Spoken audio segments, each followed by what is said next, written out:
Run when the rhythm's right. Go into the night. Go until you're out of sight and you're out of my mind. Run when the rhythm's right. Go into the night.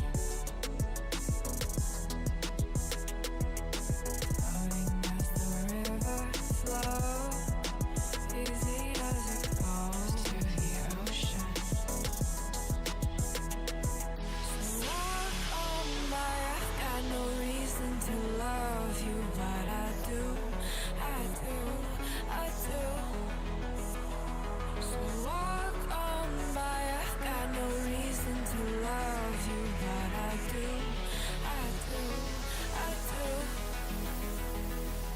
Show me colors of the sky, but all I see is gray. You lost me when you lied. Promise me, but you never try. Secrets in your eyes. You go and run, I'll hide. Show me colors of the sky, but all I see is gray. You lost me when you lied. I don't ever wanna be crowned, just another prize. It breaks my heart, heart. Breaks my heart, heart, heart, heart. Breaks my heart, heart, heart, heart. Breaks my heart, heart, heart. Breaks my heart.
Lost in the midnight blue, shadows of the moon. Here with open arms for you, feeling something so new. Said with me you'd reach the sun, oh but we were so young. Love me till the summer's done, but keep me in your heart, so I hold on. So walk on by, I've got no reason to love you, but I do, I do, I do.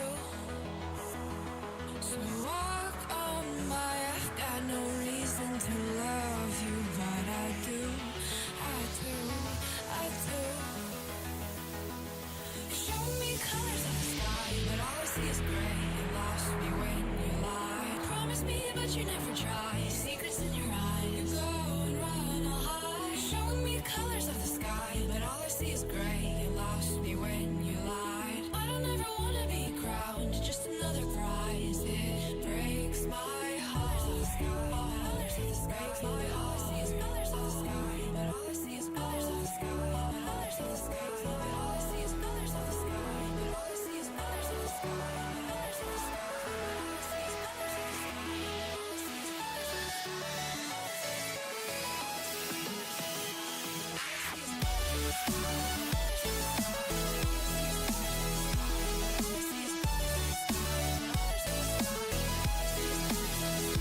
All I see is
me to the ground now, and somehow I feel like you don't know me. Shook me to the ground now, I don't even know how. Brought me to a life that you never showed me. Coming from a locked up ghost of yourself, but you're coming from the light.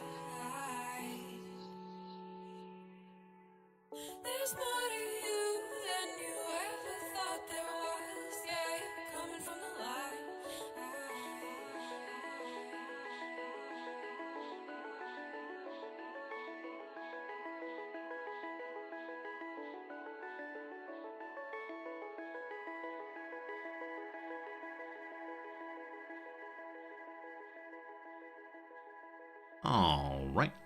All right. Good morning, good afternoon, good evening, and welcome. My name is Resorty, and to you, one and all, I say, hello, friends. Welcome.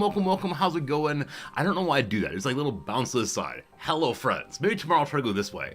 Hello, friends. That's even better, no doubt about it. Hello, everyone. Happy Thanksgiving, Americans. Hi, Jonah. How's it going? Welcome, Slivers. Slivers, thank you for the 100 bits. I appreciate it so much. You say, today you're thankful for Resorty. I appreciate that very much.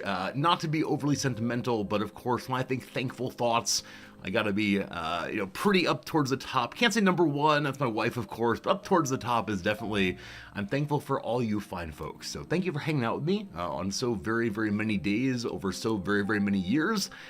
This stream gives me so much stability and support, and it's a thing that I enjoy doing very much, so I'm not going to go on too long about blah, blah, blah feelings, but blah, blah, blah, I'm having feelings. So thank you for being part of our community. I sure do appreciate it.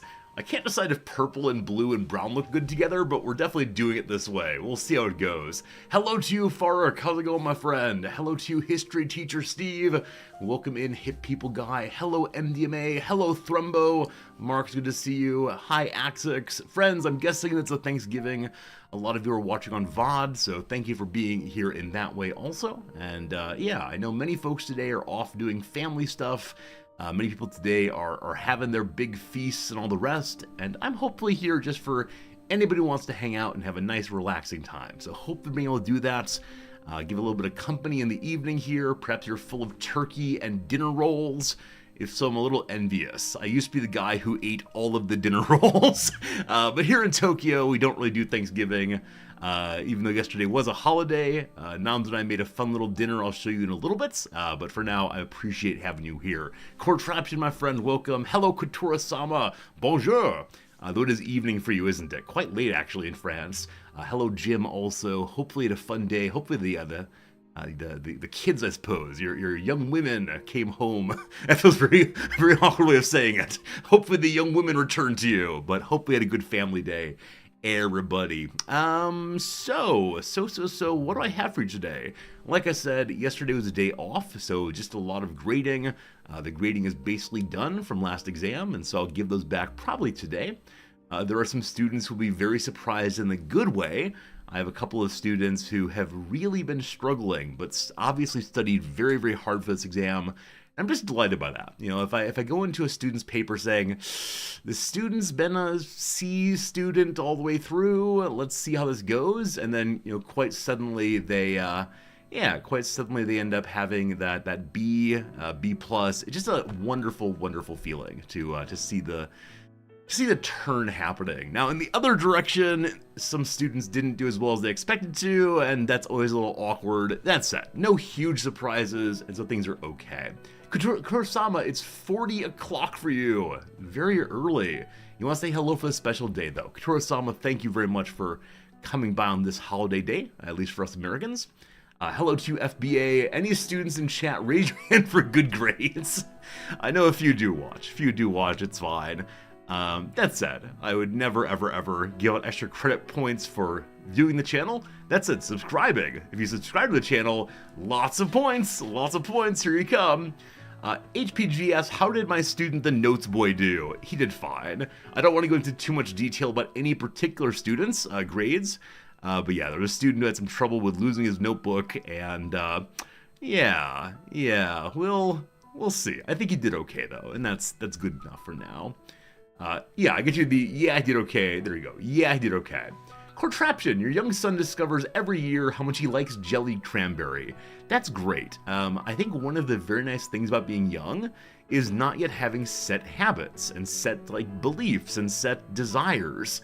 Just trying stuff out because hey, it's all kind of novel. Where I'm definitely on the side now of I don't like cranberry sauce and I will never have it. Even though I do suspect as I get older, it's probably fine. But I've been locked in on I don't like cranberry sauce for decades now, and so I fill up on the dinner rolls instead, all the way. Hey, Rog Baron, thank you for the generous resubscription. We like points. For you, my friend, 5 extra credit points. Holy moly. I think the class is out of 500 points, so it's not going to help a lot, but it's free points. Hooray! Thank you for your generosity and resubscribing, my friend. Let me go and show you what we made for dinner yesterday. A fun little dish to make, and I didn't pull it up quite yet, so give me just one moment to do so. It should be right here, I think. This is a dish that we've had a number of times before, but we've never made it at home before. So let me get it up here. Yes, this is called tteokbokki. This is a dish that I've mentioned on stream before. It's a Korean dish, kind of spicy, kind of tasty. The things on top are green onions and sesame seeds. The big old white blocks that look kind of like packing peanuts, styrofoam, are rice biscuits, I don't know how to talk about them, but they're these kind of spongy rice things that are somewhat flavorless until you add sauce. But yesterday, for the first time ever, we made the sauce instead of using pre-made, and it was really, really, really good. So the sauce is made up of soy sauce, number 1, sugar, number 2, a little bit of sake, and then also gochujang sauce. And if you don't know that last one, it's a Korean spicy paste, I guess. And these are all mixed together pretty aggressively, and then, yeah, then just poured on top. And it was really, really, really tasty. It looked perfectly chewy. Yeah. So these kind of rice cakes are called mochi in Japanese, and yeah, old people choke on them every single year. So they're that kind of consistency where you can swallow them far too easily. So as one gets older, you have to remind yourself, make sure you chew this thing all the way up before you swallow it down, because they are very, very, in this case especially, kind of slimy, which say not slimy like gross, but slippery, I suppose. But yeah, very, very tasty. To the left of the screen there, you will see, left of the screen there, you'll see a little bowl of corn potage. I've said before that corn is a very popular fall flavor here. And corn potage, that milky, creamy, kind of thick soup is very, very good. And then above that, yes indeed, the Tabasco sauce. Because if your gochujang is not quite spicy enough, you can spice it up even a little bit more. And then those of you who are attentive, those of you who have your eyes open carefully, will notice at the top right of the picture, way up there, is a little board game known as Gloomhaven. Now, it's not the big Gloomhaven, it is the small Gloomhaven. And it's been sitting on the table for about 2.5 weeks, because Noms and I keep saying, once she's not so busy anymore, we are going to play Gloomhaven together and learn how the game is played, and watch the unboxing videos and read all of the pamphlets. And it's now been 2.5 weeks. I'm deeply hopeful that after the term is done, which is in about 2 weeks or so, we'll then hopefully learn it together. That is the great desire I have. And I think Noms is looking forward to it also. She's definitely the bigger board gamer in the family, but I'm excited to give that a shot. So there you go. And then once we learn the, Jaws of the Lion Gloomhaven, the sort of mini one, we'll then set up the big Gloomhaven. And I've been told the big Gloomhaven may take us days and days and days to complete a playthrough, but that's okay. We'll definitely leave it open on the kitchen table there and eat our meals around it. Hopefully not spilling everywhere, but whenever we get to playing that, I'll definitely take photos and tell you my reactions, because it's a game that's so very well regarded, and I know there are computer game versions of it now, and all very good. Speaking of computer games, You see that segue? So nice. I've been working on my review for Battle Brothers. I've been playing Battle Brothers just a little bit off stream again to remind myself of what I like about it. Battle Brothers is so darn good. Like, at some level, the game is, like, profoundly repetitive. Every single battle works the same. Your bros walk in from this side. Nope, this side. The enemy bros walk in from this side, and you just kind of fight. You kind of slam together until you win. Now, the enemies do have, different AIs. They have different kinds of attack patterns and so on. And I find it just absolutely charming. There's so many strategic layers in Battle Brothers. The selection of what kind of troops you want to use, the way in which you outfit them and develop them with traits and so on. And every game for me goes the exact same way. I guess in two ways. Either we become so unbelievably powerful that nothing can stop us, or we die very early. So there's a certain difficulty hump in this game where it is quite hard when you're first starting, but if you can just get strong enough, just get enough good items, you then are basically undefeatable. And then the difficulty goes way, way down again. But I love it. If you've never played what's it called? Battle Brothers. I almost said Blood Brothers. If you've never played Battle Brothers, strongly recommended, 2 thumbs up. And as I said before, I'm absolutely loving writing these Steam reviews. It's been a good way to spend the evenings, so hopefully I have a new one of those up tomorrow. We are 2 reviews away from being a Steam curator, and that gets me absolutely nothing, but it's something to achieve on Steam, so I want to do that and see how that goes. Thank you to all of you who have been reading the reviews. They're very, very long and complex, and I just don't know what to say other than I don't know how to review things in short. I feel like a 1 or 2 sentence throwaway is just going to be ignored by everyone, because it's very easy to write, this game is good, thumbs up. But I want to say why it's good, and once I start saying why it's good, I then need to give reasons and justifications. I've been told repeatedly, brevity is the soul of wit. I don't know what it is to be brief, though. I just go on and on and on and on, and that's delightful for me. So, there you go. Hey, Battle Brothers is on sale right now. Is it actually? I mean, Steam's sale is going, right, for a few more days here. I still have not picked up any games but the Hearts of Iron DLCs.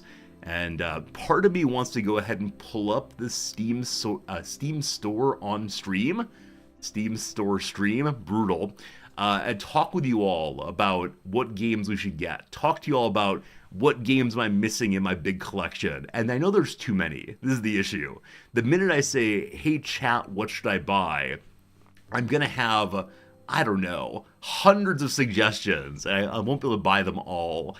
And so then I'll feel like, oh no, which ones do I buy? So back in the bad old days, / good old days, I'm not sure which one, I used to do way, way, way too much Steam sale shopping because the deals were crazy. Like back in the day, it often seemed that many of the games were 75% off. And I'd say, yes, give me more, and then never play any of them. You know the routine. So now I'm a little bit more selective. I say I'm just gonna buy this game, that I know I'll play. And that's okay, I suppose. Hey, Horizon Lights, you put in 4 hours in your first playthrough of Stellaris last night and you loved it. I'm so glad. I'm really glad you're enjoying Stellaris. It's a game that has a lot of replayability, is really enjoyable. I find myself always wanting to go back to it. It's one of these games that draws me in over and over again, and it's fun. I hope you continue enjoying it as you go. Even when things don't work out terribly well, I always feel like I grow quite a bit as a player every single time. It's very nice. Jim, you've been playing CK3, you've become King of Ireland, you are confused.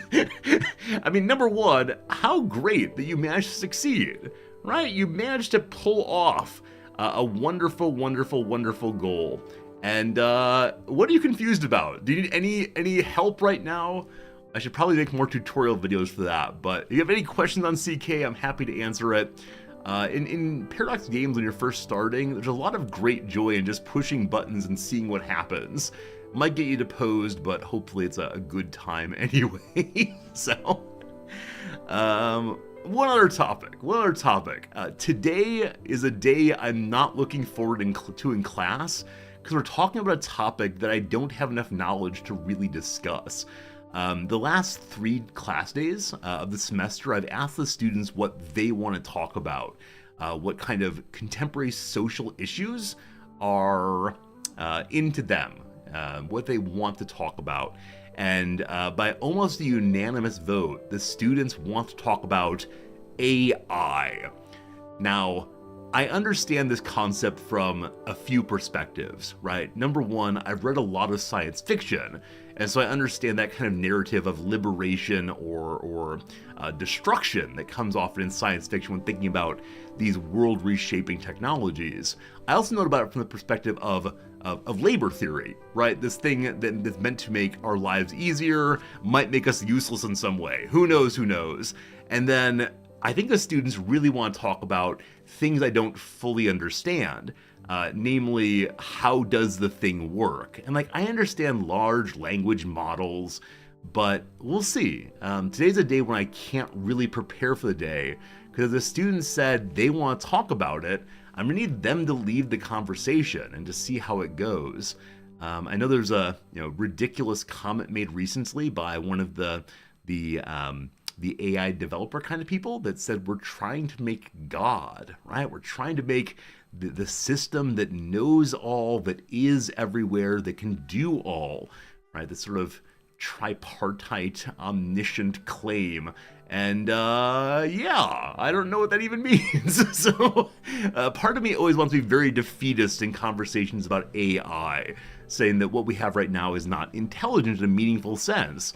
But it came out yesterday that the ChatGPT people have a program called, Q-Star, that's able to do math at a 5th grade level, not just by looking things up, but by engaging with the problems. That feels like a little intelligency. And so I'm curious, where does it go from here? So the class today might be an absolute disaster. If the students do not want to talk, it's going to be very awkward, but we'll see.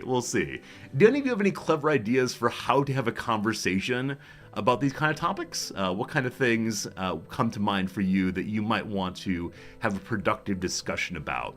I'm going to start with an old story, which is about if a computer program came forward and was told, or we were told, it can do everything that a very smart person could do, but do it in an unbiased way, would you want to be president?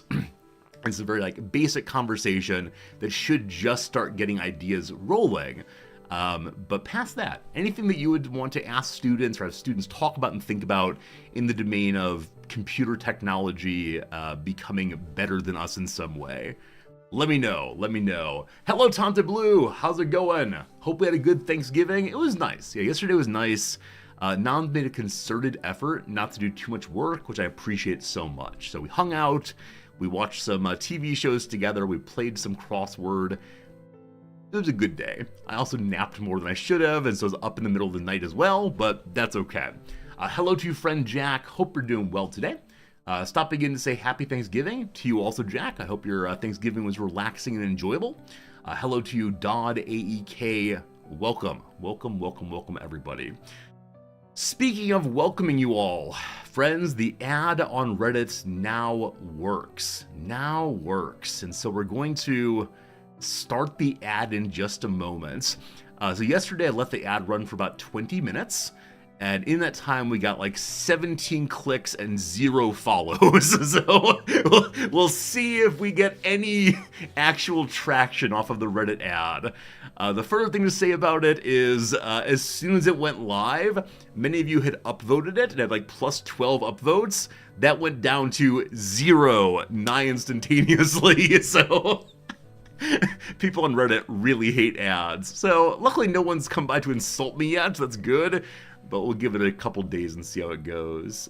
Yeah, Dr. Possible, I definitely agree with you that ideas like intelligence, cognitive ability are very unclear terms, which is why I'm very suspicious of the phrase artificial intelligence even. And so we'll get the students to talk about intelligence. I think one of the standard lines that one uses in response to things like ChatGPT is, oh, it can't be creative in the way that humans are creative. Oh, it can't be intuitive in the way that humans are intuitive. Because there really is a way in which we want to say, look, we're special. We can do these things that nothing else can. And then we ask students, what is it to be creative? What is it to be intuitive, right? And there, we recognize, man, it's possible that what we do as humans is just combine things we've met before, potentially in novel ways. Hopefully their geniuses do new connections no one else has. But why do we believe that a very sophisticated program couldn't do this? Now, it might be intentional in some lesser way, but I think part of having the conversation about AI and such is saying, what do we humans actually do? And is it really as impressive as a trick as what we think it is? Yeah, we'll see. Dr. Possible, I agree. There's lots of very slippery words here. I just want the students to think, not in terms of are these things like technologically possible, but instead, what I really want is them to get to the ethical questions, right? So they recognize what matters to them is X, Y, Z. So I'm fine with stipulating that there could be a computer program that thinks through problems as effectively as we do. And I don't want to deal with, like, is that actually possible at some level? I want them to say, no, it matters to me that I have a human leading me at work. And I want them to say, well, why is that? Or it's totally cool if some unbiased thing can instead do the kind of work. And I realize, like, unbiased is problematic. I just want the students to think through what really matters to them. Because, of course, technology is inescapable, right? I think historically someone would say, I don't want to talk to people through text and through face parts here, not seeing the people. But I find it very satisfying, right? And so, like, technology is everywhere. My glasses are technology, right? This kind of thing. But why am I okay with this kind of technology, but I feel very, very creeped out by knowing, like, my phone is listening to me? I don't like that. And so getting the students to, like, try to understand the contours of what they care about is always the actual goal. In any of my classes at the intro level, actually, just make them a little more thoughtful at the beginning, or at the end than they were at the beginning. If I can do that, I'm very happy. Hello, Windsor. Hello to Core. Hello to Hank. Hello, everybody. You want to know, should AI benefit all of humanity or more naturalistic solutions with winners, losers? Yeah, this is what's so interesting about the OpenAI people. Because on the one hand, they say we're a not-for-profit. We want to benefit everybody. On the other hand, they are, owned by Microsoft? And so it is a very, very strange kind of thing where we could say profitability will guide the direction of these programs. But we know things like Wikipedia exist, right, which are not profit motive. And so will there be a way in which some things are driven by profit, like the OEED, for instance, the Oxford English Dictionary? You have to pay money to look those up, but there might also be some kind of program or equivalent that works for everybody. I don't know. Yeah, Cora, like I said, I do not know anything about AI technology. I'm just having kind of an open conversation for the students' benefits, so we'll see how it goes. I'll report back tomorrow and see what is what. Should be a fun time to at least think. All right, thank you for letting me think aloud and see how this all works.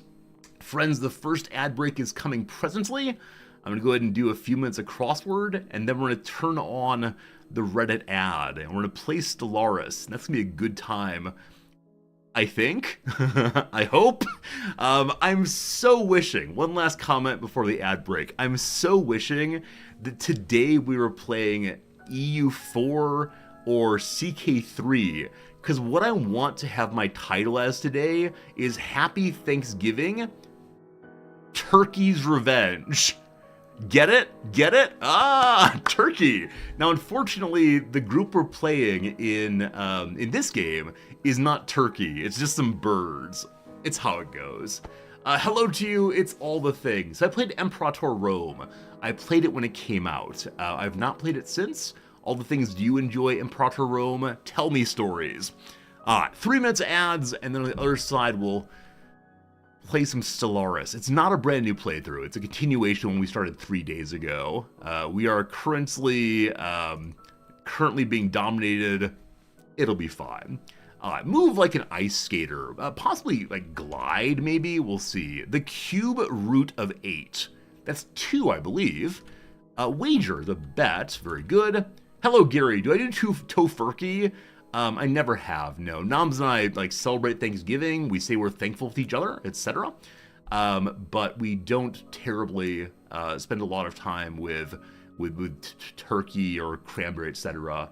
Hello to you, Republican N. Long time ago, where have I been? I stream every single day. I'm right here, usually for 4 hours or so every day. Not every day. I do not stream on my Sunday. But yeah, I'm here. I'm often here. Where have you been? Medium for a shock jock, usually the radio. Good. Post-bath garment, a robe. Man, Thursday puzzles are not hard at all. Manicurist tool, a clipper, a file, possibly try file and see. Oak tree to be is our friend the acorn. Nickname that Lou Gehrig earned for his endurance with the, I have no idea honestly. Blank out of shape, meaning worked up, bent out of shape. Atante, feel free to leave an article. We don't mind at all. Links are fine as long as they're relevant to the conversation. Setting for some outdoor White House press conferences. The Rose Garden. Probably just Rose Garden. A person who might help finalize a red carpet look. So they're dressers, they're makeup artists. I just don't know. Tongue ties. Oh, laces. Your tongue of your shoe is tied down with shoelaces. You lost me. I don't follow. I don't understand. I don't get it, possibly. Snake in the grass. Snake in the grass. Huh. So dirt's something. A stylist is the one who helps the red carpet look. Dirty... I have no idea. I mean, a dirty rat can be metaphorically a snake in the grass, right? A person who's trying to cheat you in some way. We'll do dirty rat and see. The Jonas Brothers and the Bee Gees, for example, they're both trios. Go ahead, do your worst. Woodwind and the double reed is the oboe. Part of a flock is a bird. Or blank what? Or else what? High schooler's a teen. So, the Iron Horse apparently is Lou Gehrig. Iron Horse is also a word for a railroad engine, as well as a motorcycle. There you go. Lucy, who played Calypso in Shazam! Fury of the Gods. I assume it's Lucy Liu, but I really do not know that one at all. We'll see if that's right. What's the down here? One of the UN's 6 official languages, of course, is English, though possibly it could be French as well. I think French was the first international language. Yeah, it's about that. In the modern era, right? Of course, Frankish at one point was. Genre for Motley Crue and Rat. I assume it's hair metal, I guess. Pacific Blank, a 2013 Mechs vs. Monsters movie. Pacific Rim. Green mold. So lichen is a green mold. That said, it probably means some other kind of molding, like a shaping. We'll see. Bleak is grim. With certainty is firmly. Club's starting squad is the A-team. Bum-ba-dum-bum. A muscle cramp say is a spasm. Charged particle, an ion. Evil through and through. I don't know. A curve is an arc. Hollowing caution made from a bedsheet. A toga, I guess. I say a ghost initially. Rotten to the core. And with that, friends, the ads are over, so the crossword's over. We should finish this one next ad break, probably. I do appreciate easier late week puzzles. Hey, Wawishy! Thank you, my friend, for the generous resubscription. That's 33 months indeed. I really appreciate it a bunch, my friend. Thank you for being with us. Thank you for hanging out, and it's very, very cool to see you. All right, it is time for Ye Olde Stellaris. Very good, very good. I'm feeling slightly hungry right now, so I'd like you to tell me, what food have you eaten today that you really enjoyed? This tends not to be a food-based stream. I should have eaten more breakfast, but because Thanksgiving, I want to know, did you have turkey with all the fixins? Did you have a little microwave meal? What did you do? And yes, indeed, freak, the ad is about to start right now. I push the on button over here, Baked mashed potatoes. Wow. Alright, the ads should be active. We'll see. We'll see how this works. Hello, everyone. Welcome, welcome. Republican says, interesting, I plan to play Stellaris, just bought the game. Awesome, I hope you really enjoy it. Stellaris is absolutely fun, absolutely great, and it takes a little bit of time to learn, but it's a good one for sure. All the things, what you like about Imperator Rome is the time period. I definitely get that. It's a middle ground between EU and CK. Yeah. I haven't gone back to Imperator since it first came out. I could try it. The issue, though, is it's no longer in development, right? It's unfortunately not being updated as time goes by. So I'm okay with playing it, but I tend not to play unsupported games on stream because it leads to conversations like, Resorty, why are you playing this game? Which is always very awkward. A Blue Link, thank you for the Prime sub. You're grateful for the basically daily entertainment you give us. Thank you. I'm grateful for your basically daily viewing also, Blue Link. Thanks for being part of the community for 17 months. You all had flank steak, stuffing muffins, you had oatmeal. So I need to get some oatmeal. It sounds pretty good. Thank you for telling me about all the foods, and yes, indeed, happy Thanksgiving. All right, let's load her up. Let's see how this goes. So yesterday we recovered from a terrible war and discovered that we got fools to the left of us, jokers to the right. The issue is the Cobarian sovereignty and the Calotactrid interplanetary commonwealth are both hostile to us in a real big way. And the people to the left over here... Wait, is my keyboard still not working? This happened yesterday also. I had to quit the game and come back in and make it work. What I was going to say, though, the people to the left of us attacked with a 4,000 strength armada fairly early in the game, and so we're currently subordinate to them. We are their subjects. Eventually we'll rise against them, but at this point we have to stay relatively defensive because I'm afraid of all the neighbors. We're going to quit out real quick, which is a weird bug. This has happened twice in a row now. So let's go and check what happens if we go to desktop and come right back in. Hello, Zerpy! It's good seeing you also. I know many of you people are dropping by because it's Thanksgiving. Maybe your regular streamer's not streaming or may have some time to hang out. Whichever way, I do appreciate it a whole bunch. So thanks for being here for sure. Jim, you mentioned sauteing onions. Yeah, for me, there really is no finer food than sauteed onions. They become sweet and caramelized. You got to cook them slowly. It is really nice. Hello, Gary. Good seeing you. Happy Thanksgiving. I'm now considering canceling stream. I feel like I'm salivating a little bit. I'm like, I need some food. Let's see if the keyboard works this time. If not, I do not know how to fix that. The keyboard is showing lights, so it does have power. Hey, there we go. Yeah, no idea what happened before. So like I said, enemies here, enemies here. The one nice thing about having a relatively powerful overlord currently is that the folks to the right, if they attack us, have to deal with our big brother too. So we'll see how that goes. I have one leader who is not working right now. This is our new heir. So our prior heir has become the queen.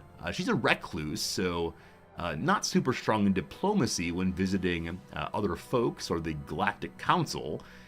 Onyx Feather will be the new leader someday. And this character is a defensive engineer, so if we get him, into a position of power, they'll then be able to help us defend ourselves well. Also is a commander, and so we want to make a fleet for them. As of right now, just the one fleet, but we can build a few more ships, and so we do want to continue doing that, hopefully. Team Ramrod, thank you for the resubscription, friend. Happy Thanksgiving to you also, and I know you're looking forward to the Wrexham match in just a few days, tomorrow namely. I'm very excited for it also. Hopefully Wrexham wins, or it'll be a very sad time for us all, because they'll be losing twice in a row, and can you even imagine that? Special location to go research here. We'll do that. Speaking of research, our naval capacity has basically doubled just like that. So second fleet will be up and going pretty soon. Beyond that, we need to have many that are closer to done. The amoeba breeding program will knock out fairly quickly. We've treated the amoebas terribly in this playthrough. We've been attacking them constantly. Let's see how it goes. This is my normal streaming time? Yeah, Republic, unfortunately it is. I moved to Tokyo, and so my streaming time changed about 12 hours. And so previously I streamed in the American daytime from like early work o'clock to the end of the workday, American time. But now it is the case that I stream from, like 5 p.m. until 9 p.m. American Midwest time. I do feel bad about that, because I know there are a lot of viewers who want to hang out with us and have a good time, but many of them are unable to do so. So you can always watch the VODs if you want to, but yeah, unfortunately, the stream has become somewhat hostile to any viewers in Europe, unless they're up very, very late. The measured pounding we observe from orbit is the motion of an immense and ancient geothermal extractor breathing their last. Built and abandoned at some point in the distant past, the vast batteries of disintegrating machinery have been pumping up superheated fluids from the planet's core ever since. Their storage capacitors are all broken or leaking, but we can still siphon some energy from these massive, massive diggers. You'll recall back when we were playing City Skylines 2, we found these massive diggers having like crazy height and weighing so very much. I suspect this one is even larger still, but draining down the batteries should be a fine thing.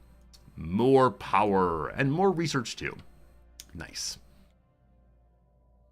Okay, so fleet size is currently only 30. We do have quite a few alloys right now, so let's go ahead and start a second fleet. We'll return to our good old space station here and build 2 destroyers, 2 corvettes, and then build from there. Shame on me, consider streaming at EU-friendly times. Unfortunately, I can't, because EU-friendly times are either in the middle of the night for me or when my wife is home, and it's really important I get to spend time with her, unfortunately. Sorry. I've thought about maybe trying to do 1 EU-friendly stream a week, but I wouldn't know how to do that with the current playthroughs, because then the regular viewers wouldn't be able to see how the playthrough continues. So I could do a different playthrough for the EU folks, but if I were to do that, then I'd feel kind of disjointed. So shame on me, sorry Europeans. Alright, this is Glimmerwing Arc. This character is our best archaeologist, actually our only. So let's see what we can get that will make her even better at archaeology. Golly gosh, Scholar Wood. Faster archaeological excavation speed, also better at astral rifts. Today, I intend to look into our first astral rift. We might all die, but we'll give it a shot. Marks, you understand that I have to stream at this time? Thank you for that. Also, Mark's terribly sorry about the business in Dublin right now. Hopefully it settles down. Jim, you're having vegan carrot cake for dessert. Oh, does the carrot cake have a frosting layer on top? Oh, I need to go make so much food. I am very hungry. Usually for Thanksgiving, I get pecan pie. I could not find a place here that sells pecan pie that is not a like specialist bakery on the other side of town. So I'll need to go there eventually. You appreciate that the carrot cake has no frosting. You don't want frosting. Fair enough. I'm thinking of my grandmother's carrot cake though. She made it by hand, you know, like planing down the carrots and mixing carefully. I have no idea how she made it, but it was very, very good every year.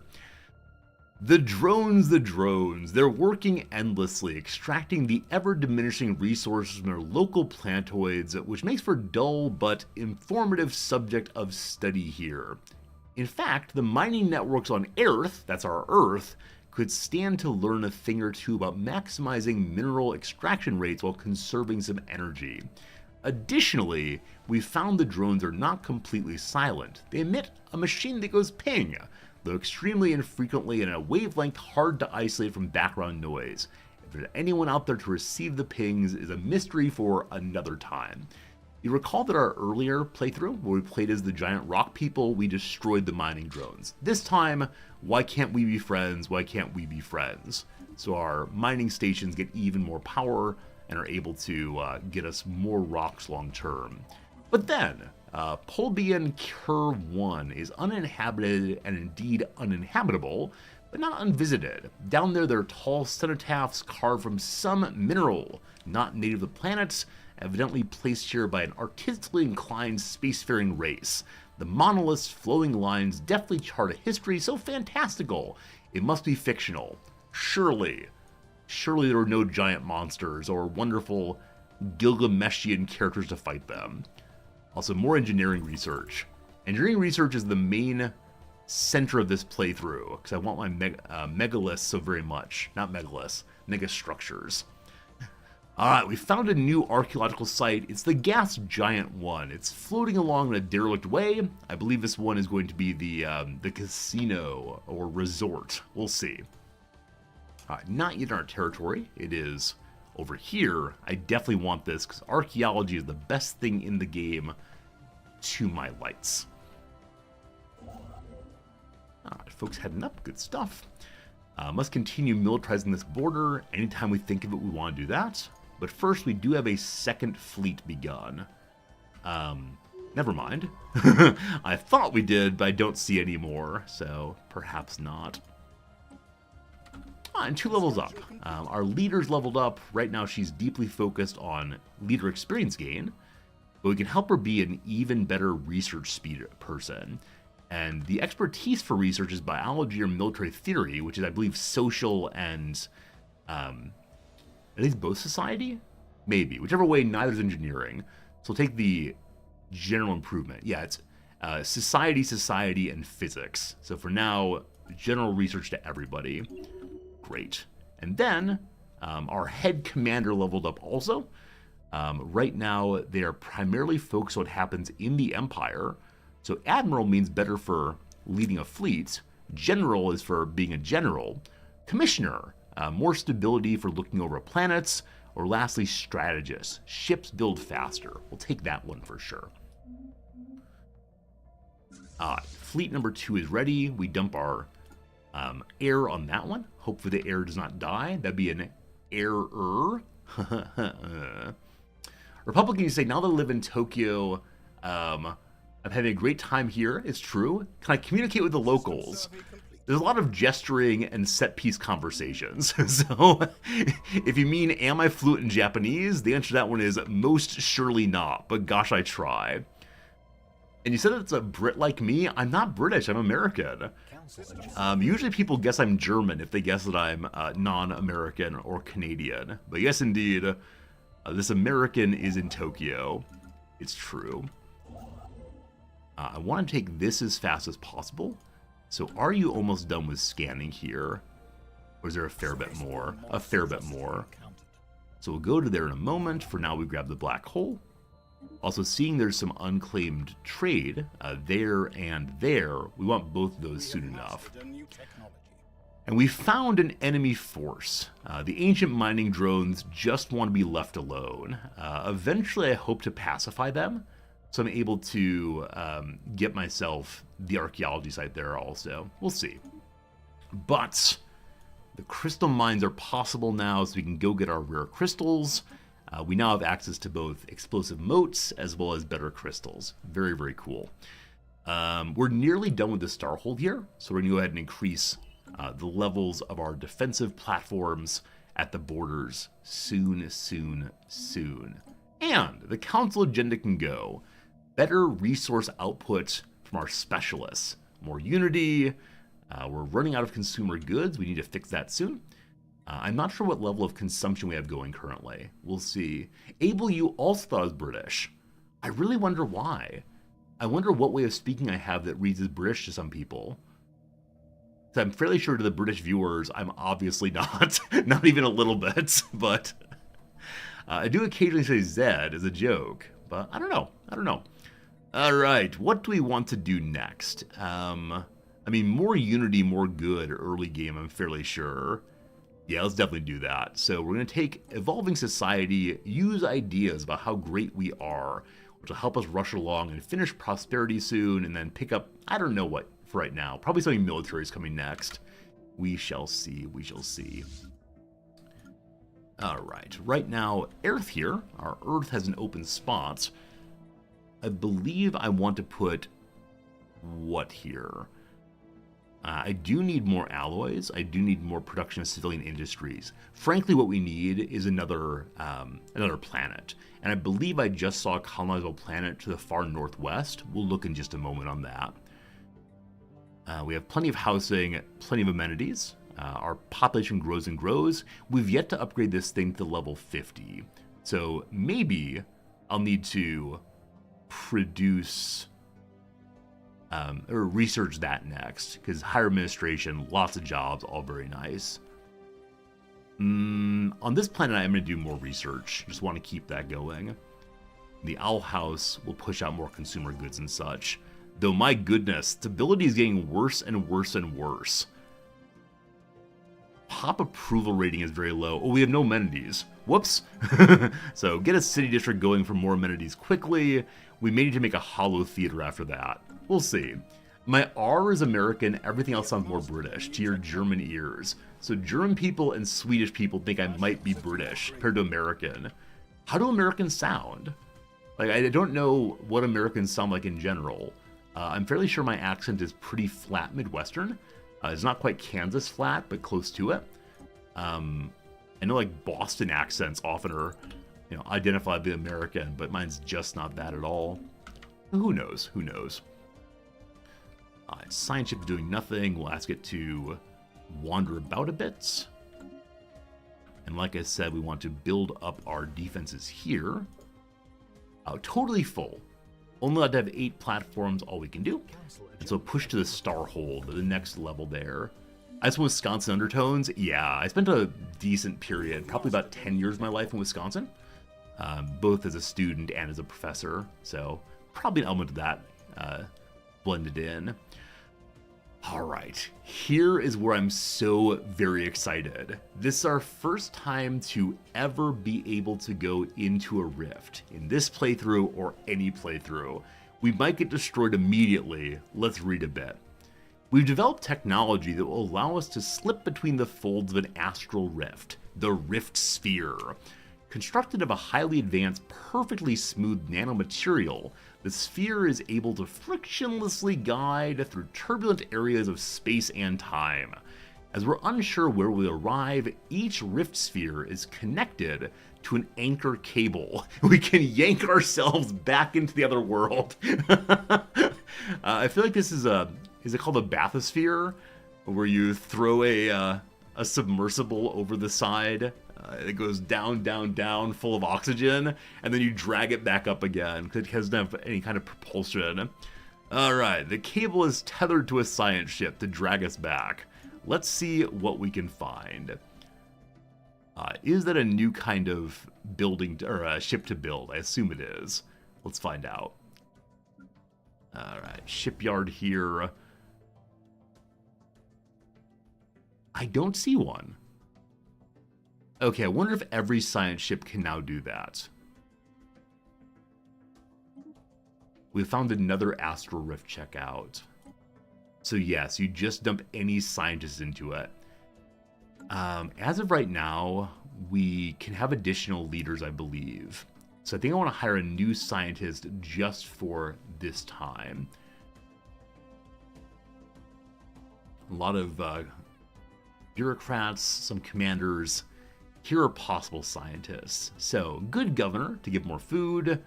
Good scrapper, again, governor base. Yeah, so all these scientists have governor traits. I'm just going to hire the youngest of them, the 32-year-old, and see if we can select something that'll be better than what we have right now for these folks. Welcome, Onyx Feather Arc. What can you do for us? Scrapper, so again, good for the planets. Roamer, faster survey speed. Will we need survey speed in the Rift? I have no idea. Hello, Feeling Whitney. Is Earth a binary star system? It shouldn't be. Yeah, it shouldn't be, because this is indeed Earth. Yeah, this is indeed Earth here, so we just call it different than that. So I think it's just the one planet. But there is the Rift there to check out. Oh, I lied. I'm sorry. There are 2 suns here. Yeah, why on earth do we set up... set up Sol as our home that it doesn't act very Sol-like? Well, whichever way. It's alternate history, I suppose. So, build ye new science ship. Go. Got that thing done.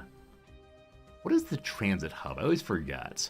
Allows slaves to be moved more easily. No. We're trying to avoid slavery this playthrough. The birds are kindly people, I hope. And, oh, this is new. Astral splitting. Create an astral rift in a random system you control. Must control a system without any adjacent astral rifts. We have 4 total uses of this. I'm going to save that until after we've scanned our first one. We'll see. Question a bit ago I missed. Would I highly recommend any DLCs in Stellaris? You consider buying it, you don't want to spend 120 quid on the Ultimate Bundle. Yeah, so Galactic Paragons I think is pretty fun. I really enjoyed that one because it brings in new cool characters. But honestly, I don't recall which DLCs do what. So probably people in channel can say, oh, this DLC is great. This DLC is super fun. Though truthfully, I can't help on this one because I've just gradually purchased all of them, and I tend not to play Stellaris DLCs when they first come out. Hello, Base Nuker. The new DLC you're not liking, you want the old Outliner back. I don't know. I kind of like the new Outliner. I know there are mods that let you change how the Outliner works. What I really appreciate is I don't need to scroll through all the star bases to get to other factions and such. Also, one faction hates me a lot, and they're getting bigger and bigger. We got to fix that in a second. I'll actually do it right now so don't forget. All right. So the Glory Initiative wants us to attack other people and build the Navy up. I can definitely do that. Unfortunately, we are currently subjected over someone or below someone else. We have an overlord. We're a mere vassal, and so I can't really do much to help them. So instead of helping them, I'm going to suppress them. Your beliefs are nothing. Absolutely nothing to me. Hopefully we can limit them for time being. All right. That is false information. No, what I said is I just didn't enjoy scrolling it. It's not falsehood, it's just I didn't enjoy it. That's all. That's all there is. System survey complete. New science ship will be ready in a moment here. Construction's going out this way. Hey, we have the black hole now. Cool. Oh, cool. And construction's going that way. Amazing. We'll then drop back this way and pick up the archaeology site. Yeah, it's your boy Klaus. Feel free to post a link about what DLCs are worth checking out. Always happy to see relevant links that'll help people. Thank you for that. We found some silicon life forms. Some kind of burrowing silicon-based life form inhabits a vast network of tunnels beneath the bottom barren surface of Quiftar 1. As best we can tell, the creatures feed off the rocks, and there's evidence to suggest they possess a rudimentary form of intelligence. Let's meet the silicon worm people. Thank you for tunneling and giving us minerals. I wish there were a way to interact with the creatures down there, but unfortunately not right now. Construction complete.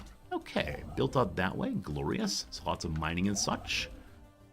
And then we'll drop back here in preparation for building the starbase, getting the archaeology. Unfortunately, we're full on astral threads again. Luckily, we can burn them in just a little bit to get more physics research. Hello, Red Paradox, how you doing? Hello, Brossy, welcome in. We probe beneath the surface, concluding the unusual heat signatures on Kiflar 7 are caused by hydrothermal springs. There seems to be more to the planet than meets the eye. Is it a transformer in disguise? We say most interesting. We then get subterranean ocean there. Remarkable, we don't really care, gain some unity. So is this place potentially habitable? Quiftar 7. Not really. Not really. Bad minerals. We could try to terraform it eventually. And I need more planets, so I am going to go ahead and improve it. And I don't know what subterranean ocean does eventually. We'll see eventually there. Hello! Oh gosh, everything's happening at once. So number one, we found an old ship that's been, left behind. We'll explore that one soon. And then, a message from a trader. We'll interact with them soon. Hey Thunderclap, how's the new DLC? I'm enjoying it. I'm really having a good time with it. That said, the reviews are pretty negative over on Steam. And the reviews are primarily negative because the changes to the game are not game reshaping. The changes to the game feel like to a lot of people they should be a content or event pack as opposed to a whole new DLC. That said, I'm enjoying myself quite a bit, and I do have very low standards. Also, I own Paradox stocks, blah, blah, blah, but I'm enjoying myself, all I can say. All right, what does the racket have for us today? What do you got? Look, metal. So they'll give us 40 living metal, which we do not have yet, in exchange for 55 rare crystals. We don't have any, unfortunately. We will soon, though. But talk to us again soon, please, and see. Also, continued exploration revealed the hot water from deep in the planet's crust is teeming with life. We thought it was an empty planet, but golly gosh, underwater biosphere. Cool. The developer who made this DLC did the Academy rework everyone hates in Endless Space 2.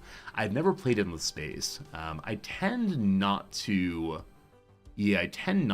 keep an eye on which devs make which DLC.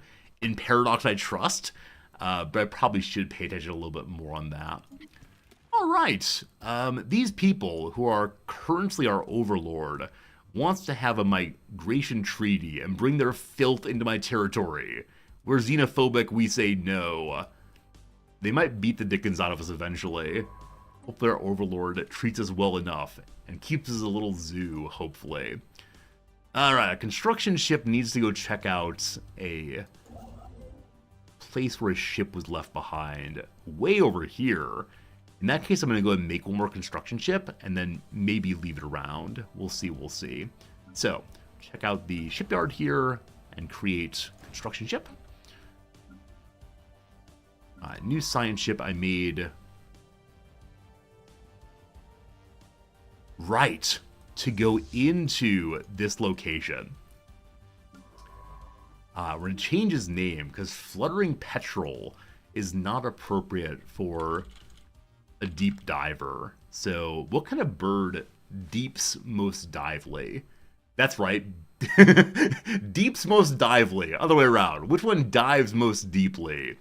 Yeah, what kind of bird dives into water to grab fish? The kingfisher or the penguin. Penguins do this. You're absolutely right. Kingfisher, the loon. I'm gonna do the penguin. That feels good. So the probing penguin is what we're gonna try, and let's see how this works. I wish you the best of luck. A tear in time and space. We don't know what lies on the other side. Yep. Killing you want to see the benevolent overlords. Yeah, I think they have about 4,000 fleet strength. They attacked us a bit ago. So, superior military, equivalent. They control quite a few planets, and we just don't yet, unfortunately. So, we'll see how that goes. Exploring the Astral Rift. Our science ship is tethered to an astral rift. Ship and crew are unavailable until their exploration is complete. So they can't stop doing this job. Now, do we see them deep inside? Do we see them plumbing the depths? We do see the science ship. I don't see it throwing in the temporal sphere. We'll see very soon there. Exciting. New construction ship is made to go fetch the old ship there. Anbanar updated. You've been playing a lot of Anbanar recently. What is Anbanar? It's a Paradox game I don't know, apparently. What kind of game is Anbanar? I've never heard of it before. Tell me stories. It's an EU4 mod. Okay. I've played so little EU4. In fact, I want to see how much EU4 I've actually played. Let's see. I have played a total of 108 hours. So, yeah, my knowledge of EU4 is lacking. The science ship HMSW Harried Hurrier could find no source for the strange readings on Kifatar 9A, which appear to be mere sensor echoes. Nevertheless, the science author Glimmerwing Ark, a self-proclaimed gourmet chef and history buff, claims to have made a significant discovery there. A mineral deposit found in several vast patches of surface ice appears closely related to the Palatinian stellar salt, once an essential ingredient in many traditional Palatinian dishes long thought depleted on Earth. Culinary historians have long suspected this mineral condiment was not native to the homeworld, and the science author's discovery adds some credence to the theory. Whether or not the salt tastes like the stellar salt of old is of little consequence. The mere idea of reviving traditional foodstuffs with such closely matched ingredients is bound to excite the economy and our palates too. More happiness across everybody, I believe. Cool. 170 ticks until we can click this one. Construction complete. Hey, Jerry Moore, how's it going? And, yeah, maybe I could go back and try EU4 again. I've never played any total conversion mod in any game ever. But if these ones are super fun and a lot of you are playing them, maybe it's worth trying. I should probably play base game EU4 more to learn the mechanics again. But, yeah, dwarves and so on. That could be really, really cool. Thank you. Hey, Pepper MG, good to see you, friend. And Power Axe, thanks for the follow also. Good to have you with us today. Welcome aboard. We found our first pre-sapient species. Across the plains of TM5A, long, graceful creatures have been observed engaging in rudimentary forms of communication, cooperating with one another to find food and to avoid the plant's predators. The scientist of the Prey Finder believes these fungoid beings may prove suitable for technologies intended to heighten the pace of evolution, so we could potentially uplift them eventually. How uplifting? Alright, so they're long and graceful fungoids. That's a little strange to me. Hey, nobody, you played the Game of Thrones mod for CK2. That one's been mentioned to me previously. That said, I've never seen anything Game of Thrones or read anything Game of Thrones, and so I do wonder how much I'd enjoy it. But yeah, there's a lot of good conversion mods. At some point, I'll just say, look, I'm a nothing but Paradox streamer, and when that happens, I will then do all the total conversion mods for sure. Okay, we have a yellow planet here. It's a tropical world, which is not exactly what our folks like, but let's see what it looks like. 60% habitability is good enough for now. Size 17, not half bad. Also, has an asteroid belt. So if you have mining, there's very little mining possible, but if you have mining, you get more engineering. Cool. And also society research from the farmers. So cool little research planet with mining and farming. Also one special thing, gas extraction. As of right now, I think we have no gas coming in, so that'd be very cool. Friends, I give you a place to colonize. We have 2 planets right now. One is called Earth, and one is called the Owl House. I need your help in deciding what should we call this planet as we colonize it. Again, something involving research. And we're going to send people from... We have latent psionics now. The species has latent psionic abilities which are dormant in most members. Quite rare. These powers will be manifested in some leaders. Huh. I don't know when we got psionics, but cool. We'll send them on over. Okay. So something involving wisdom or knowledge. The problem is owls are the wise bird. We already have one owl location. So wisdom parliament, we'll call it. That's not how you spell that word. Parliament. There we go. My apologies for being from a non-parliament nation. Right, colonization happening. Our 3rd planet very close to being here. Also, another wormhole. So I believe we have... I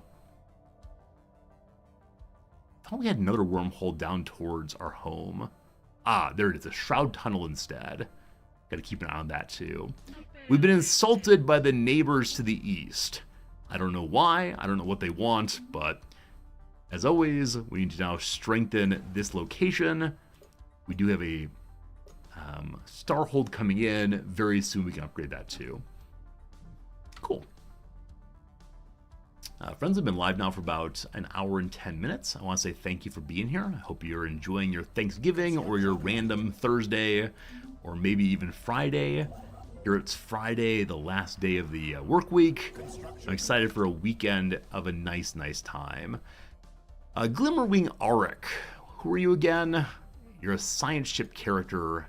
Glimmerwing Auric is now stubborn. Gains experience a little less quickly than before. And luckily this is not my eternal character. I have a character who's living forever and always. I was hoping beyond hope it's not getting any stubborn qualities ever. Hopefully. But this is our archaeologist. We'll have her go check out the giant gas structure. HPG, you had some leftovers for dinner? Sounds nice. Also, we've met some new aliens in the Sol system. Hey, Soul Sister, ain't that Mr. Mister on the radio, the stereo? The way you move ain't fair, you know.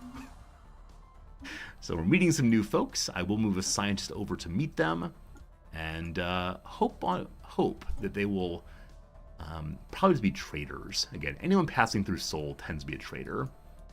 Trader, not traitor.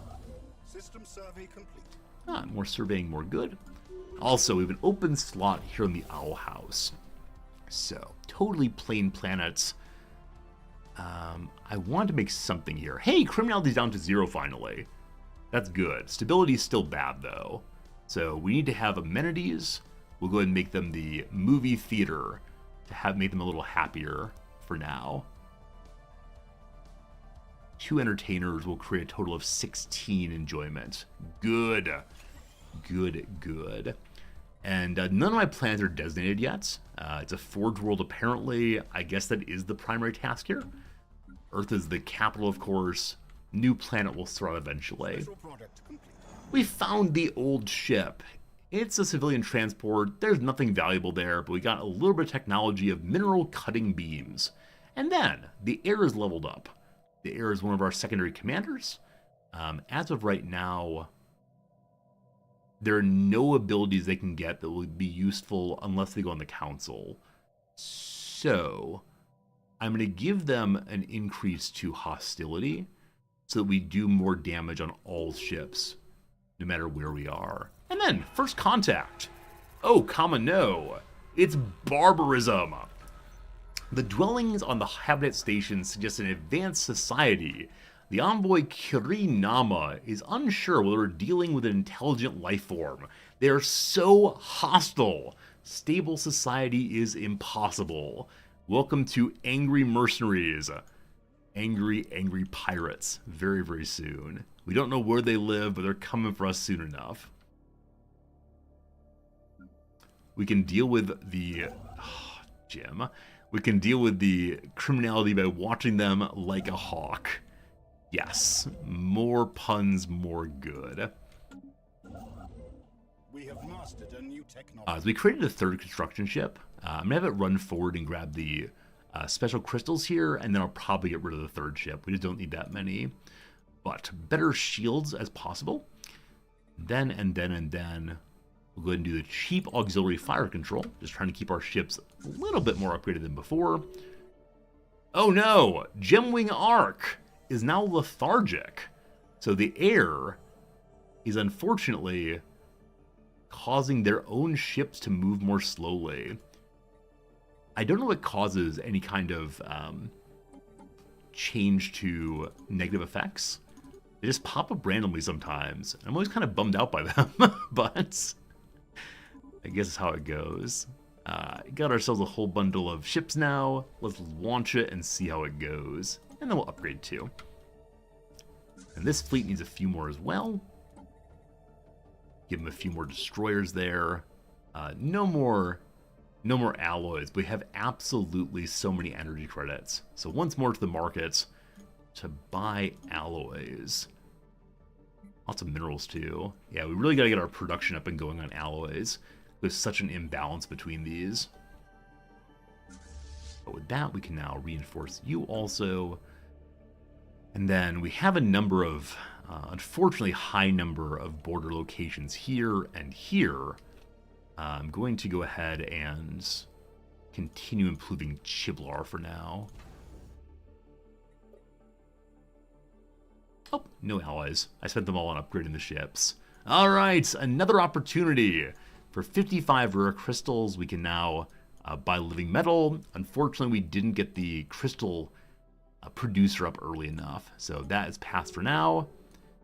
And a rivalry has begun between the Umtok Star League and the Kalktoan Interplanetary Community. Where is that? Okay, the Umtoks here are hegemonic imperialists. The overlord we have are honor-bound warriors. And then to the east here we have also hegemonic imperialists. As someone said yesterday, this is one of the worst siege they've ever seen because we have so much aggressivity right around us here. It's brutal.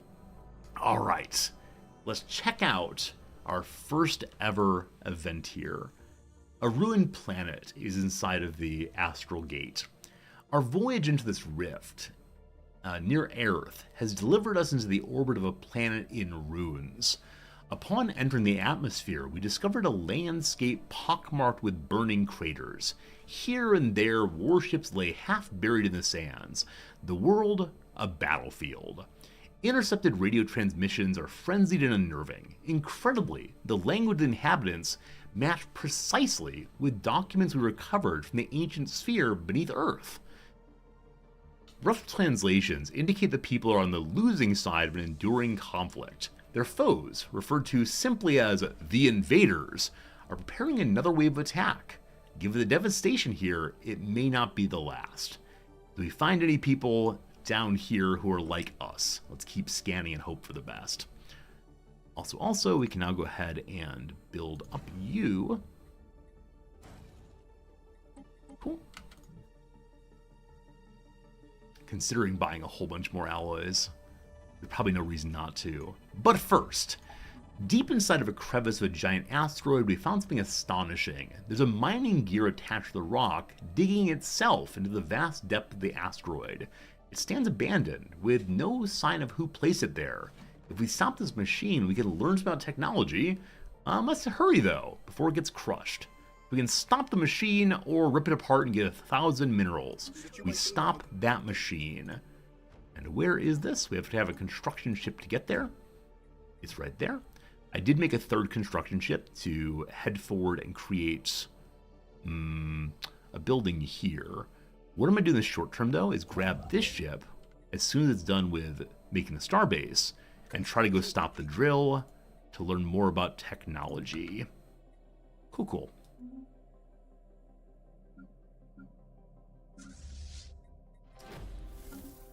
But then, first contact. Yes, indeed, we met the Khan Vissam Free Warriors.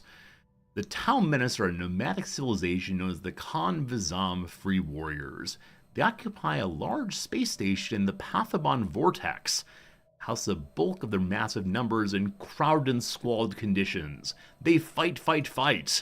Will they someday have a Khan? Who knows?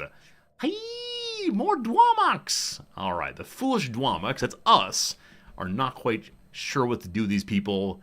But if we want to, we can hire them to fight on our side. And hopefully they'll leave us alone. Until then. Where are y'all from? All the way out here, possibly? No, that's where the traders are from. Up here, possibly? Seems like no. There they are. The Pathabon Vortex might send poor people to attack us. That's they're fairly far away. It's no big concerns right now. Must militarize the wormhole here at some points. Must.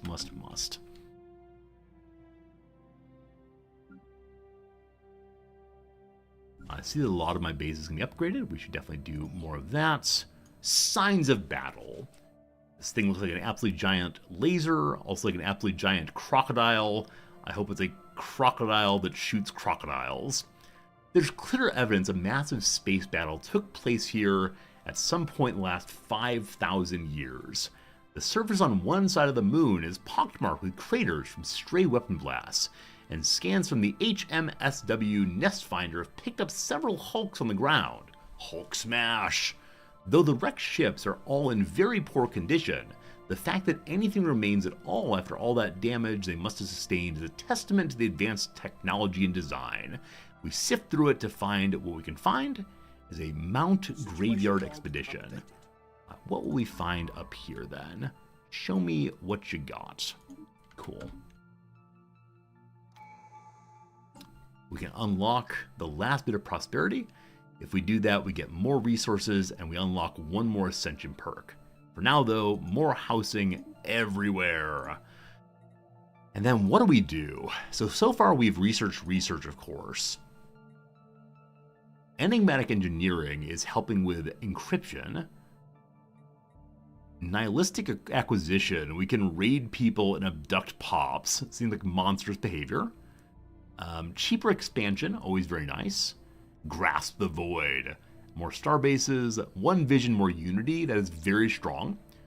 Consecrated world, boring spiritualism. Cheaper blockers, no. Imperial prerogative, empire becomes smaller, we're fine still on that. Vigor, we get more free edicts. Transcendent learning, leaders level up, or shared destiny, more envoys. We're gonna go ahead and do the unity increase. So, true unity is achieved only when the ultimate goals of the nation and its people are one and the same. After all, house divided cannot stand. How nice to have our people linked together, believing what I believe. So unity will go even faster now. But then, after careful analysis, we've confirmed the astral scar in Tiome is dangerously unstable and requires immediate intervention to prevent further gravitational singularities forming in the system. The powerful ejection of astral threads could be redirected and repurposed to stitch the scar shut. I'm delighted by how it's talking in fabric terms. I guess it's like the fabric of space and time, but sewing, fabric, threads, all a little much. Using the threads that way would repair the tear in space-time and maybe leave behind a significant amount of astral material. On the other hand, we could deliver a heavy payload in an effort to widen the scar. This would then allow us to do some exploration. So close it, we get a bunch of astral threads. Blow it open, we're blowing it open. The ordnance we sent into the core of the astral scar in Tiome has widened the folds in space and time. Can you imagine if we end up consuming the entire universe by blowing this thing open? We'll see. There's now a larger rift we're capable of exploring. The resulting stability has caused the gravitational anomalies to subside. We're prepared to discover what lies beyond. More exploration, more good. And a nice level up here on a scientist. We have mastered a new technology. Who's fast at scanning stuff.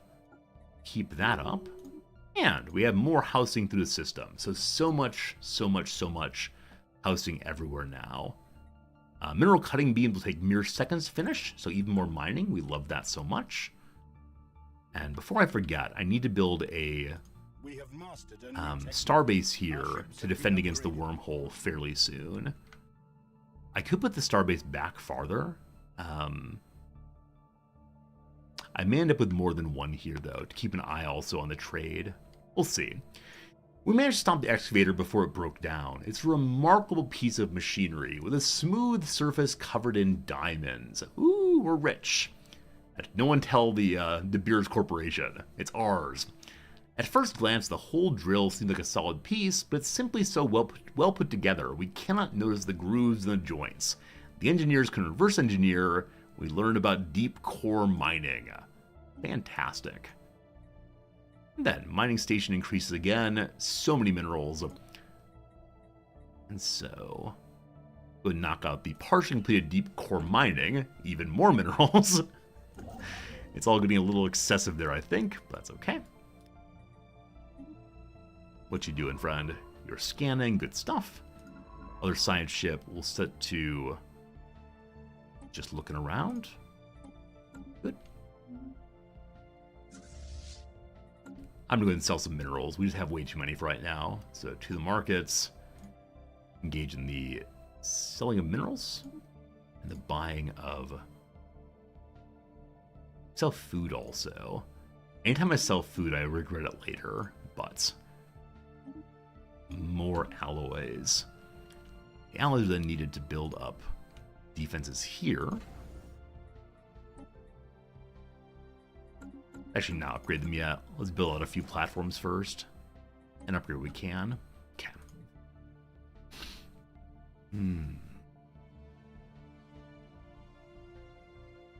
Should drop back and grab that. I think I have the 3 construction ships now, right? Yes, we do. Well, we'll go back and grab that. But then, special project has been finished. We finished the expedition on Gilprim 3A to the HMSW Nest Finder. Sadly, the wrecked starship on the surface are too badly damaged to recover any useful technologies.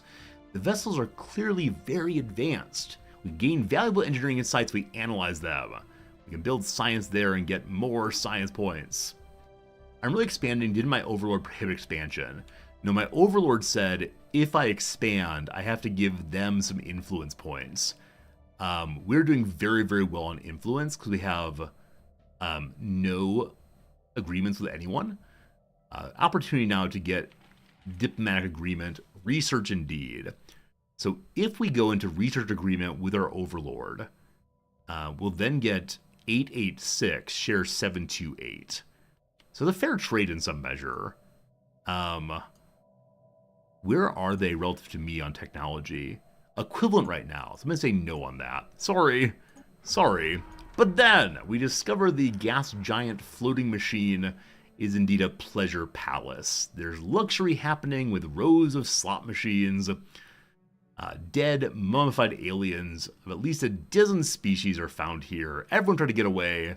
They failed. Let's keep scanning it and see what more we find.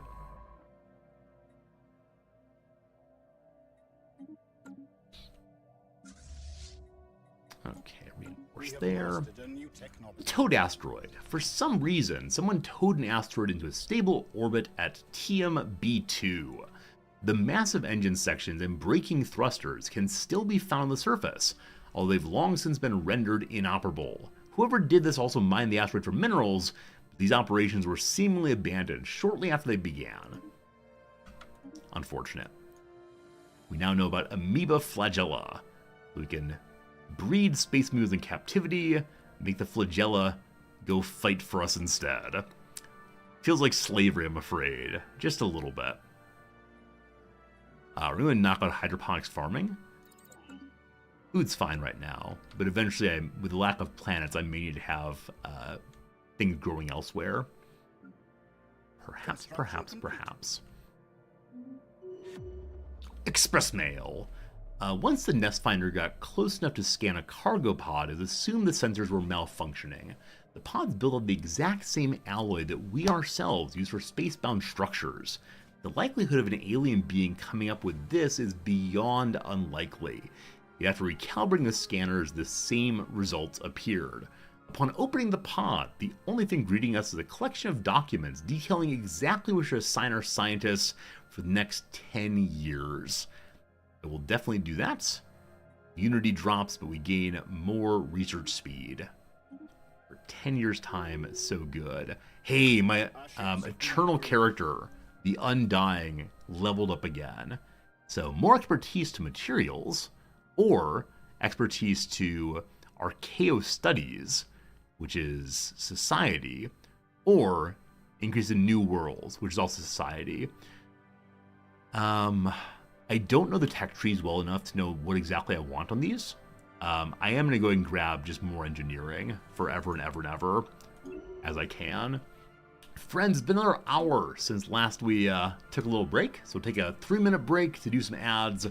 On the other side of the ad break, I'm going to pull up our Reddit ad and see if we had any conversation in the Reddit ad, because I'm very curious how it's doing, how it's running, and if people hate me for making Reddit ads. We'll see. Very soon. And then back to Stellaris for sure. So, 3 minutes of crossword. I think we can finish it this time. We'll see if that's quite true. I have some doubts. We'll see. Alright. Where were we? What were we doing? Ridiculing taunts.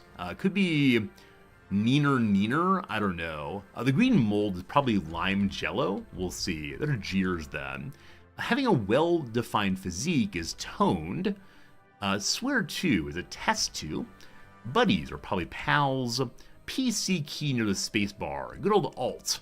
Like someone who seemingly never gets any older. Youthful? Unaging? Not sure. Popular packing material. Get it? It's bubble wrap. It's popular. Blank Like the Wind, a song from Dirty Dancing's soundtrack.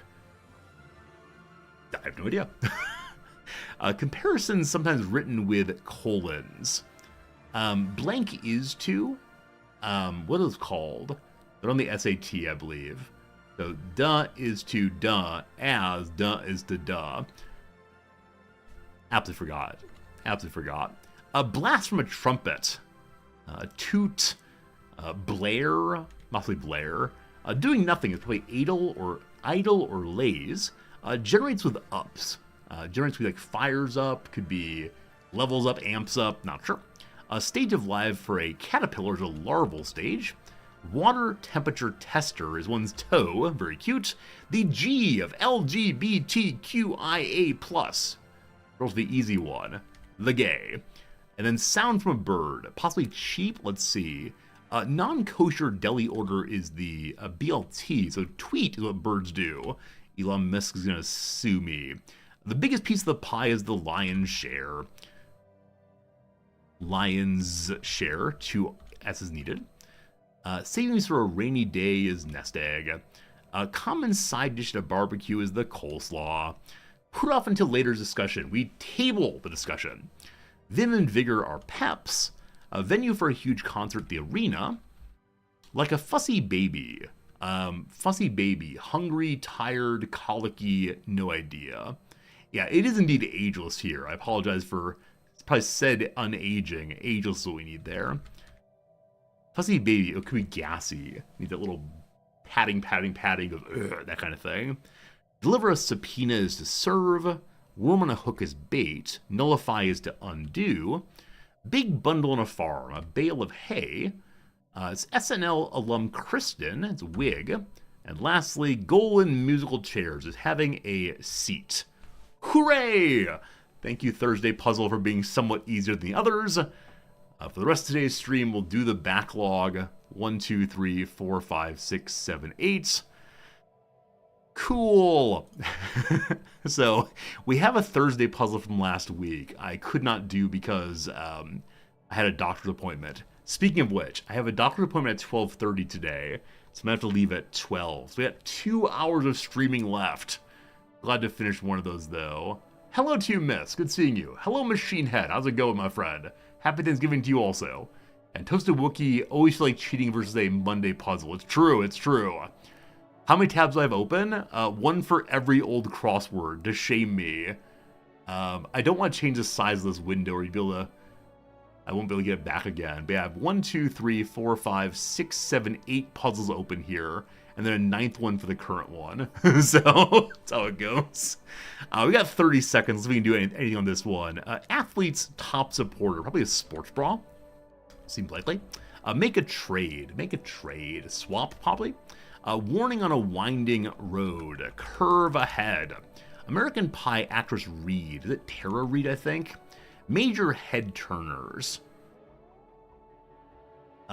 Attractive people. Chiropractors. Turn the head.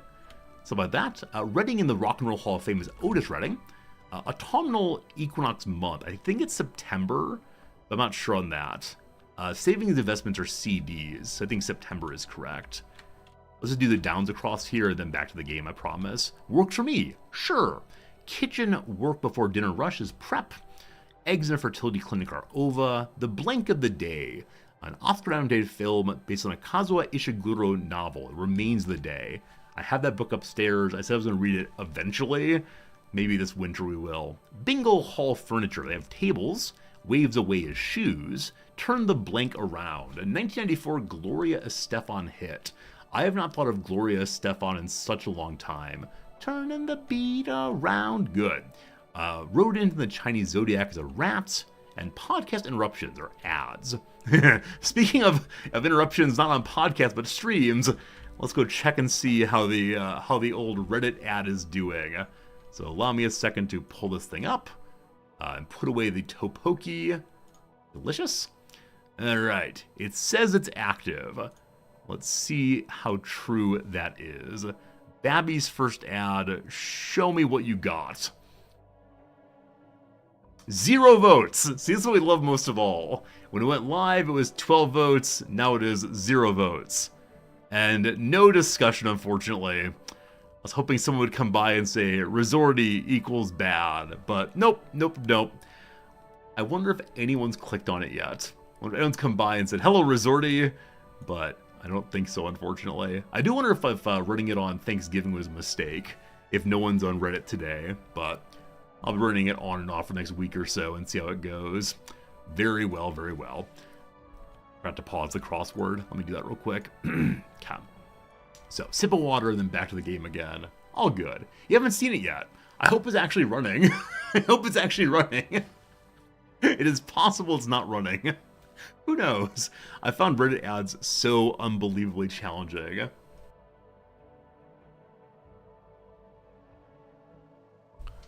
That said, I don't have, like, you can choose a level of how much you're willing to pay per click.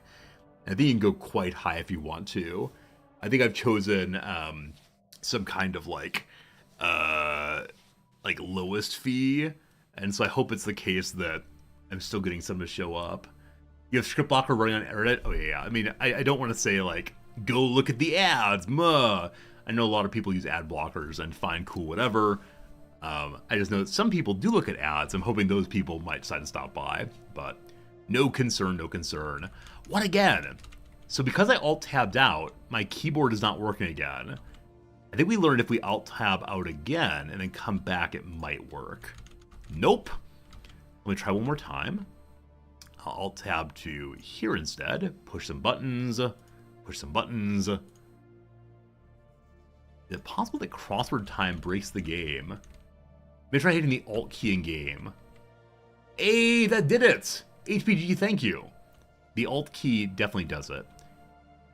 That's really great, thank you. Alright, what happened in the Astral Rift? So we went deeply into our astral hole nearby, and here's what happened. We found a planet at war. There are several large population centers on the surface of the planet. Based on transmission, we identified 2 distinct ideological factions. The Starlight Vanguard are grim militarists. I almost read that as grim millennials. Preparing for the coming conflict with united determination. The Black Curtain, though, are a priestly order, promising spiritual sanctuary from the looming threat. At this point, we're certain similarities in languages cannot be mere coincidence. These are our ancestors. Both factions are in danger. I can't choose help none of them, or help both of them. So these are rift difficulties. So I'm guessing we can fail at things. Higher difficulty may reduce the likelihood of a successful result at the end of exploration. Well, I want to meet the militarists, because we are militarists also. We meet the Starlight Vanguard. Hopefully they do not immediately attack us.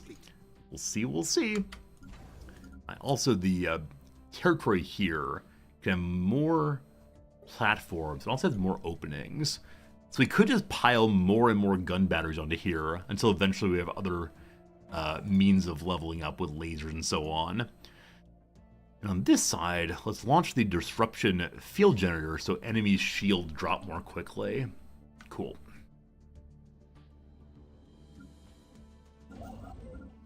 Alright, construction ship's doing nothing. Get you to build here. Hello? Oh, it's already building. Got it. Get you to build here then. Man, what a beautiful system this is. So much good stuff. And then you're the one I'm thinking of getting rid of. I'll have you go down here and grab this first. Now, all these left behind rare crystals from early game when I couldn't get them. Alright. The Khan Vissam Free Warriors are going to come attack me unless I give them a gift. So I could give them energy, 1,000, minerals 1,000, or food 1,000. For right now, I'm okay being bullied, so take my minerals, leave me alone. Thanks. Thanks. You're done, so you're moved forward to here. Give me that new rift. Okay. You have nothing else to look at right now. We're reaching... Oh, we have additional territory to check out. We keep finding more and more places to go. The only issue is the mining drones in the way here. I don't really want to destroy the mining drones, but I recognize if we do not do so, we cannot continue on. What a great dead end this is, though. Not dead end, sorry. A choke point this is. We'll definitely build that up in a little bit. But I'm going to have you level up, and then you're going to head forward and go defeat some enemies for us. Hopefully, hopefully, hopefully. Okay, auxiliary fire control. Better fighting possibilities. Then self-evolving logic, so we have more possible choices for research. Gotta love those. More archaeology. This derelict station was once known as the Star Petal. It is apparently a celebrated luxury resort in the corner of the galaxy nearly 1,000 years ago. I wonder if we ever find anything that says, this happened last Tuesday. It's quite recent, don't you worry, just last Tuesday. A small fleet of tugs would drag the station to a new exotic location each year, but Kivitar 2 was its last. For unclear reasons, the station was pulled into a gas giant's atmosphere where it suffered critical damage. Curiouser and curiouser. Also, I just now see I have an unread message on my doctor's secure messaging app, because I have an appointment with him in 1 hour and 45. I'm going to pause the stream just briefly, and I'm going to look this up real quick. So you won't be able to see what I'm doing, but I need to see what his message is. If it's like, your appointment's canceled, or we decide not to see you ever again, that'd be kind of unfortunate. So one moment. I'll read it aloud to you, whatever it is, I promise. Hello, please update the psychological test form. Yeah, every time I meet him, I've got to do a test form that says, here's how I'm feeling today. Here's what I've done recently. Here's what I drink. That kind of thing. Will do. Thanks. Yeah, very good. To log into that when I use my real person name. Always a possibility of being doxxed. No good, no good. So you're all upgraded now. No, you're not. You're waiting in line for upgrading, it looks like. Also, how is Sol doing, I wonder? My home planet. Oh, Earth has no jobs. And no open slots. Okay. Well, slight issue here. Until I can level this thing up, I cannot make any more jobs. So I'm going to have to ask some people to move to the other planet. Yeah, we need megastructures, definitely. Let's keep moving folks over for the next little bit. We could set up attract more people here. So we give out 200 amenities, people arrive here more quickly from across the world. Seems good. Welfare payments for all.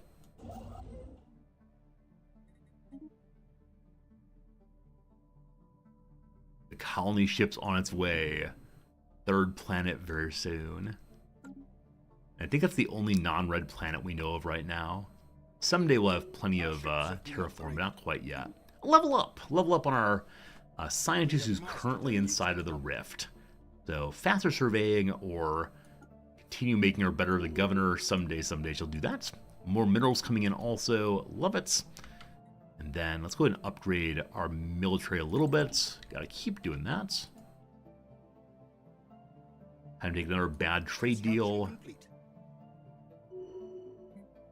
to get ourselves additional alloys. And with those, continue building up the fleets. We're very close to fleet cap again, thank goodness. I've done a playthrough with habitats recently, so Hurlgan I've never made a single megastructure, including habitats. So I'm very hopeful I can make those soon. I just haven't seen them yet in research. As soon as we do though, we'll do it for sure. Once again, inside of our first rift, we opened a dialogue with the militarist faction that calls themselves the Starlight Vanguard. Our language, appearance, and the presence of Rift Sphere quickly convinced them of our common heritage. In their desperation to communicate, they gave us much of our own history. Long ago, our species was confronted by an extra-dimensional threat. The invaders arrived to wage a brutal extermination campaign. At first our people stood firm, but over time their defenses crumbled. On the eve of defeat, an astral rift appeared. Operation Lifeboat was launched in a bid to escape through the rift and preserve what remained of the civilization. Man, I thought we just recently became spacefaring. Now, maybe we were spacefaring inside of our solar system for a long time, and that's when we were able to get into the rift the first time. But now we're able to go from star to star. A big advantage, of course. A rift sphere was constructed. Its rudimentary design only allowed for a one-way journey. This was the very object we found buried inside the ancient crater in Earth. A select group of refugees was prepped for the mission. These were our ancestors. On this side of the rift, oh, it goes the other direction. It goes the other direction, I apologize. So on the other side of the rift, they were spacefaring. They blasted one group of themselves through, crash landed on Earth, and that started us. That's us, friends. On this side of the rift, the sphere was launched less than 50 years ago. There's some among the people who still remember the day. For us, though, eons have passed. Things seem different over here. We're learning about Grandma and Grandpa, though. How great is that? Also, back to spying here. I'm going to gather information right away. Trying to find the secrets of the Caberian sovereignty before they attack us again. This fleet has been upgraded once again. So now we want to go this way and beat the dickens out of this mining drone group, which are blocking my ability to go into farther areas. Alright. Our friends, the Overlord, want to give me a bunch of money. Taking my money, no. Got farming, good. Let's go ahead and knock out the Starbase building. Have I rivaled my enemies? I have, I'm pretty sure. Yep, we're rivals back and forth. Eventually we'll come smush them, but perhaps not quite yet. Okay, unfortunately I have 500 threads, and I can't hold any more. I need to get to 550 to do more physics insight. So how do I increase the amount of astral threads I can hold? I doubt a normal resource building will do it. Make sure it can't. I'm pretty sure it can't.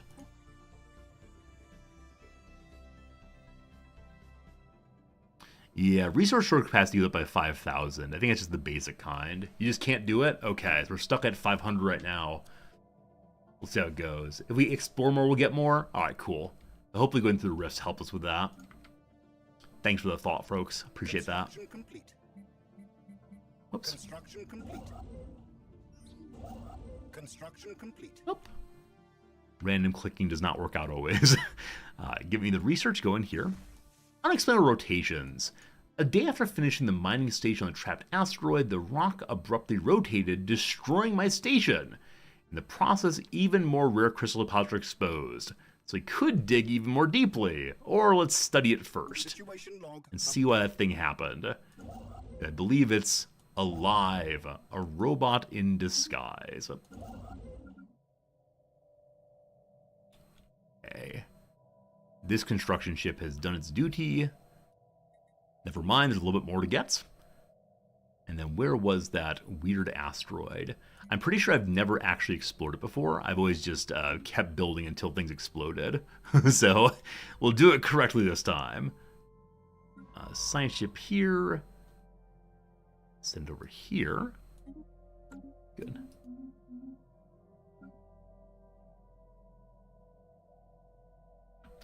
Alright. I know I need to militarize the wormhole here. Let's go ahead and do that.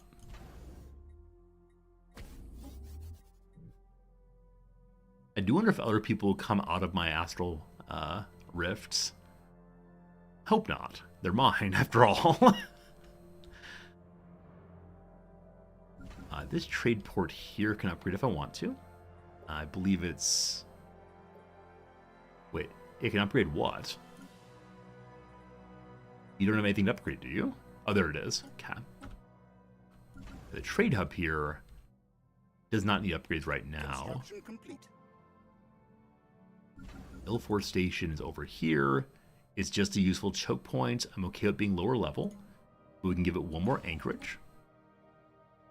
I think I said eventually this will be my anti-piracy location if I need one.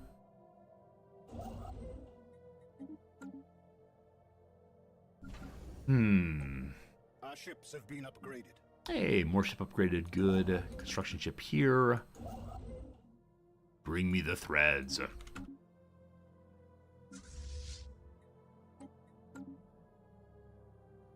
So the ships that are heading up this direction will take 700 days to get there. And mining drone expansion's happening. They're getting stronger and stronger. We'll be fine, though. Espionage activity. We've discovered things about our neighbors. Let's see what we've learned recently on them. They're superior in technology, but equivalent in our specs. Also, our relationship's improving a little bit. I'll be curious to see, will they back down as our bullies on the left side here are only equivalent now. Hey, our fleet caught up. If we keep pushing the buttons the way we've been pushing the buttons, there's a real possibility we'll get strong enough to throw off our overlord. I just need to be very thoughtful about how I do that, because I do not want to fight both sides at once. But now, archaeology. The archaeologists on the Star Petal have gathered clues to point to the end of the station's lifetime. A stray asteroid impacted it, knocking it into orbit that would soon plunge it to the atmosphere. The station-keeping thrusters could not compensate. The command staff evacuated. The station only had enough escape pods to get rid of a few of them, and mass panic soon erupted. Everyone was trampled and died. Hooray for the lifeboat! Hooray, hooray. Hey, Blue Moon, you're enjoying Astral Rift right now? I am too. Yeah, this game, this DLC does feel a little event-packy, but in the best of ways. I think it's a great mechanic to add in. It's just a new version of archaeology, but golly gosh, in my view, that's A-okay. Alright, construction dude has no more construction in that direction. So I'm gonna let it hang out for right now, but pretty soon we're gonna need to head forward and do more. I think. You're building there, good. Let me get rid of this one when I can. And reinforcements coming to support fighting through the mining drones here. We should be strong enough. You know, is it new content? Oh, Blue Moon, I forgot. I was supposed to tell you, never play Stellaris again. You've played too many hours. There are other games, better games. You're becoming a Stellaris addict.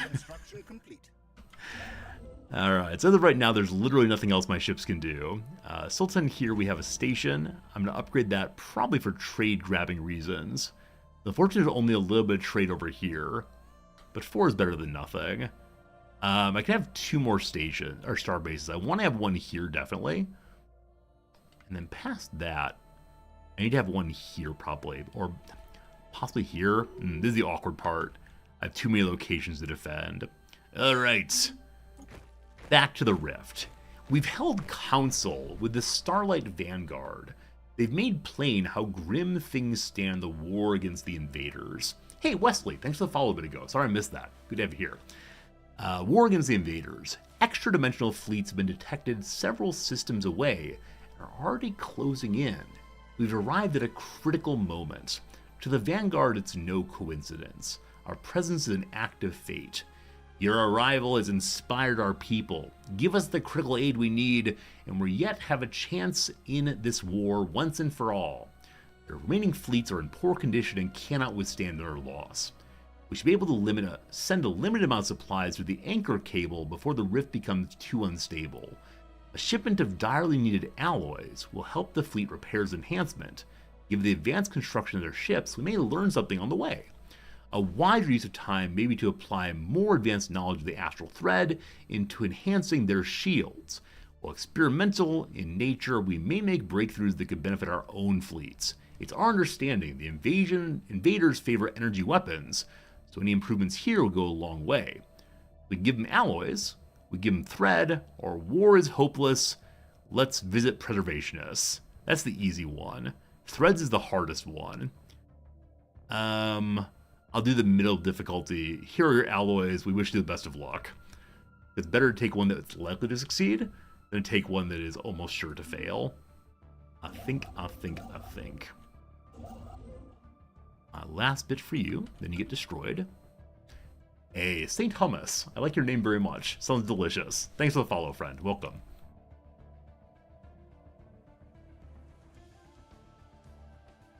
Our combined fleets now are strong enough we could probably fight off these amoebas. It's be very close, though. So we got to continue building up as we can. And we'll reinforce you again. You are now done. So I'm going to go ahead and destroy this construction ship. And I see that we have 5 uncollected trade there. The Ilforce Systems station is not trade collecty. Baldurk, I believe, is trade collecty. If we level it up, we'd have additional trade collection. It's currently getting 3.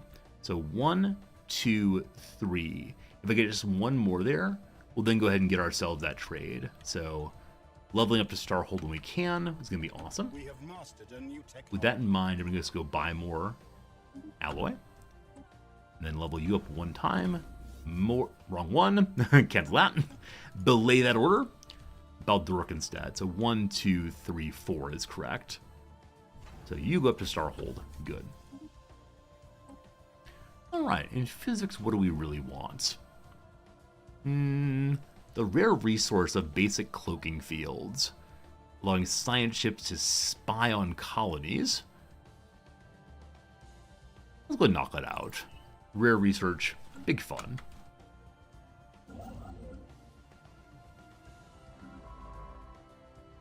Why are you here? Study an asteroid. Cool. And our construction ships can't do a darn thing right now up this way.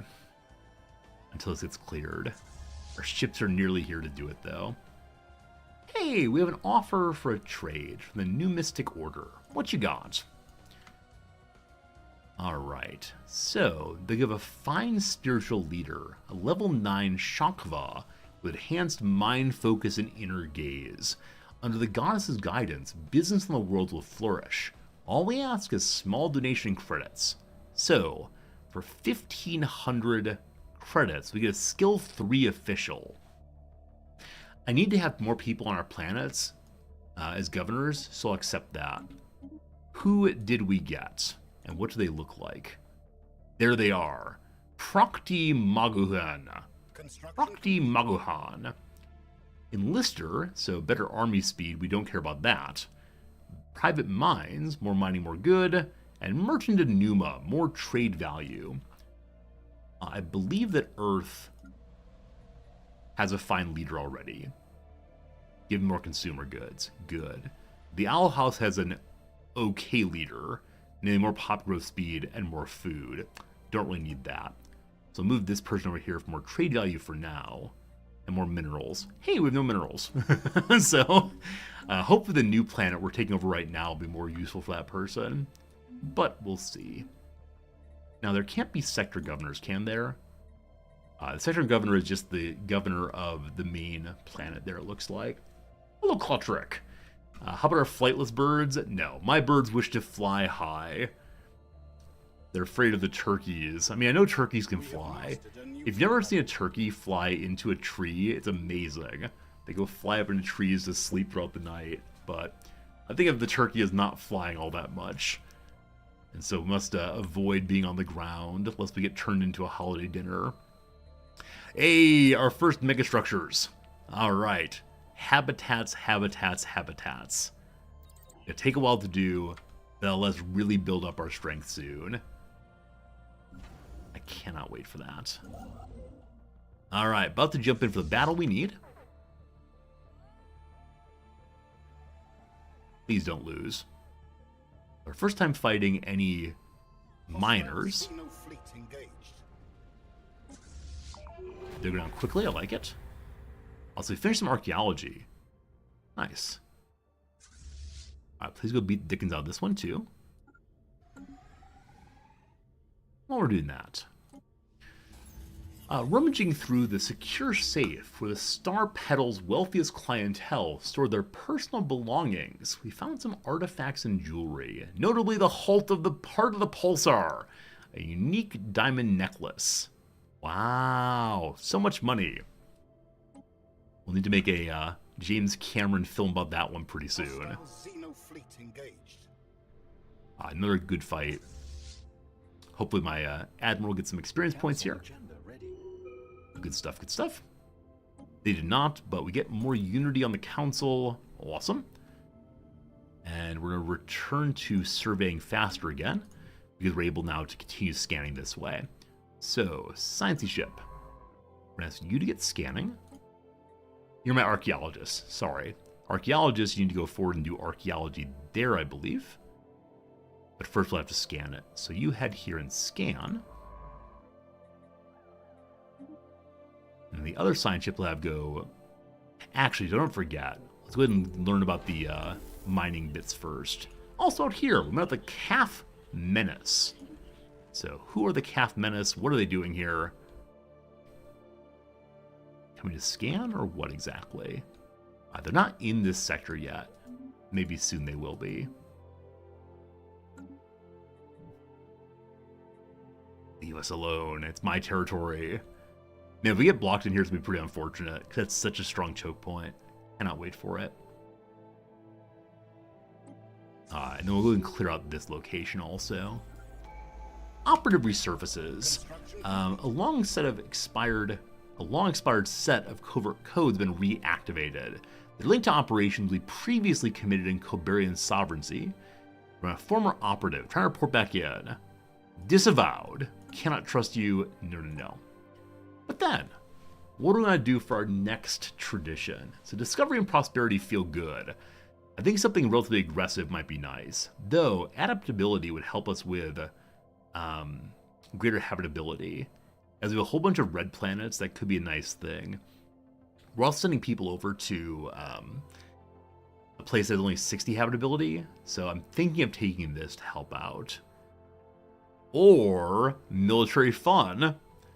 No, we'll go ahead and take adaptability. We come in peace, we swear. Alright. The invasion of our ancestors' home planet is imminent. Following our meeting with the Starlight Vanguard, we've been invited to a World Council for an emergency meeting. They took special note of the aid we've given so far and praised us for generosity. There's little time for action before we are at what many are viewing as the final conflict. Stockpiles of energy are dangerously low. Contributing a donation would boost production of emergency support ships and push the battle in their favor. Many scientists are also requesting samples of astral threads to engage in further experimentation, enhancing shielding of fleets. Alright, so now astral threads and energy are both equally difficult. Nothing, though, is incredibly difficult. I'll give them the thread this time.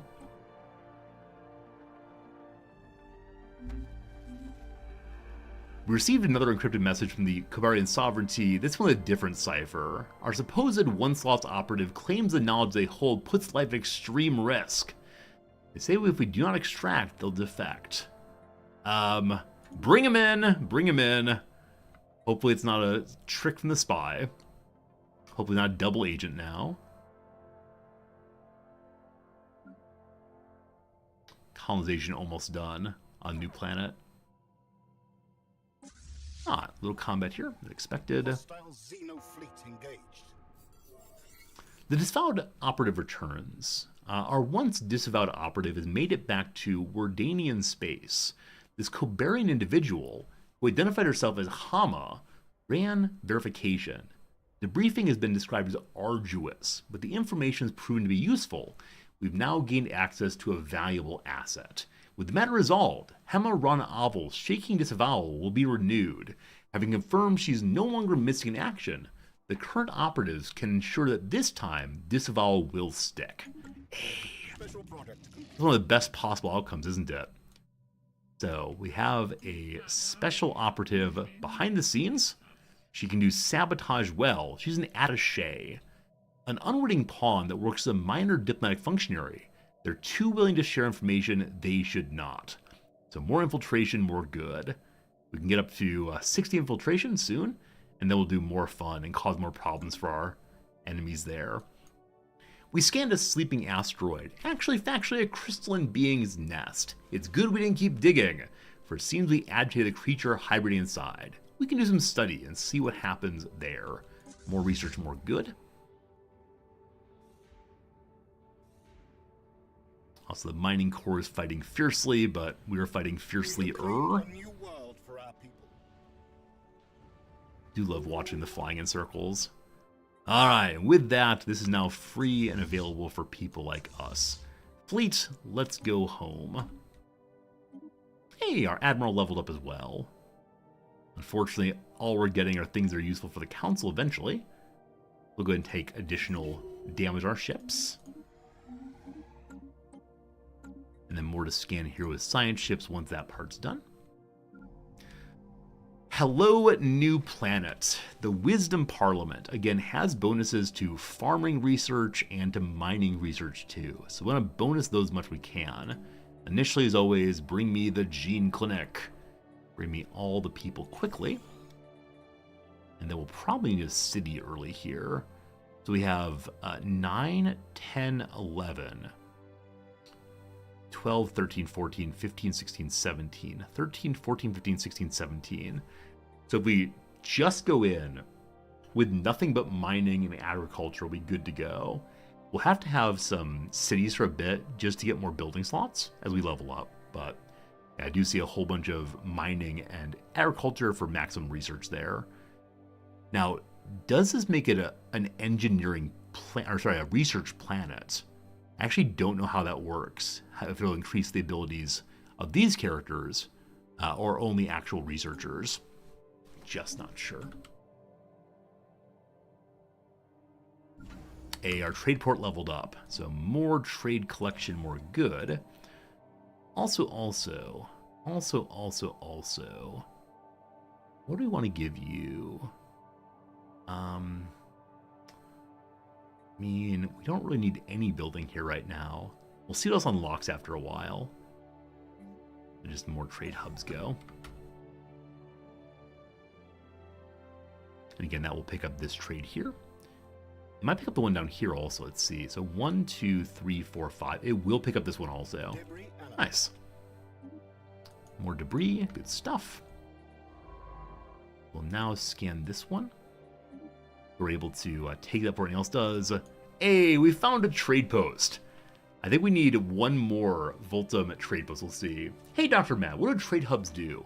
So trade hubs allow the station to collect from a larger area around themselves. So I believe each new one expands your distance by 1. So we have a station here with a whole bunch of trade hubs. We notice that uncollected trade here is 1, 2, 3, 4, 5 jumps away.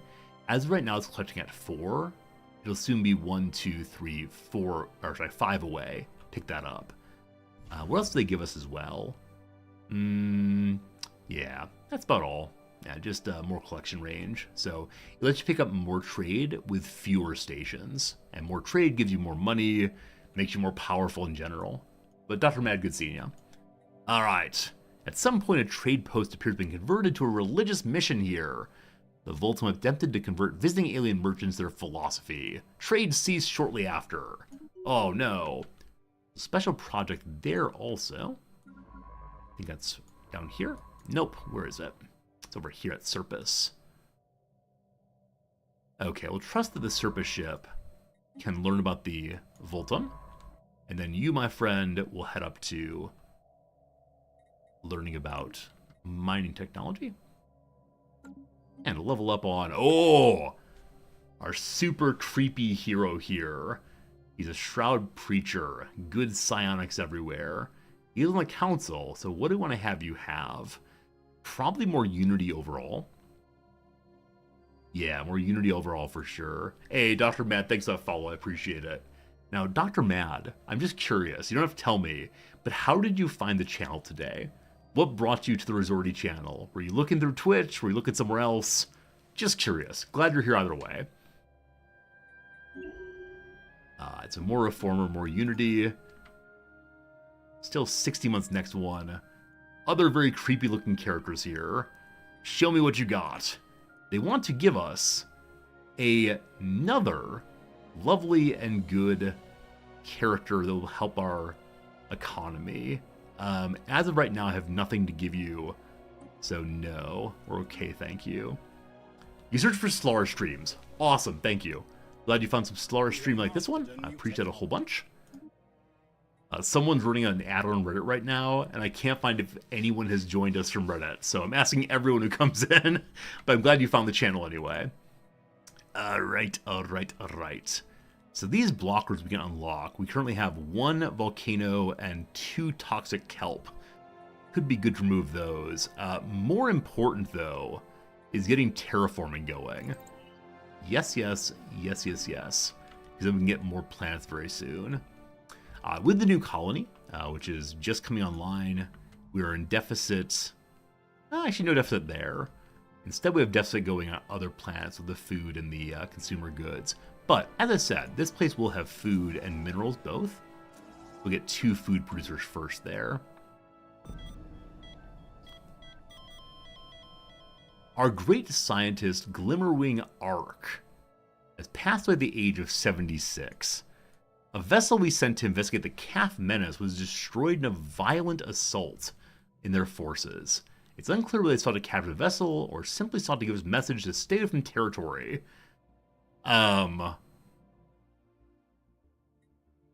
Is that here? Wait, where'd y'all go? So a science ship went somewhere. I don't know where we sent someone for the so-called Calf Menace. They destroyed my ships, though. Wow. Huh. I'm not sure I should send another one into here.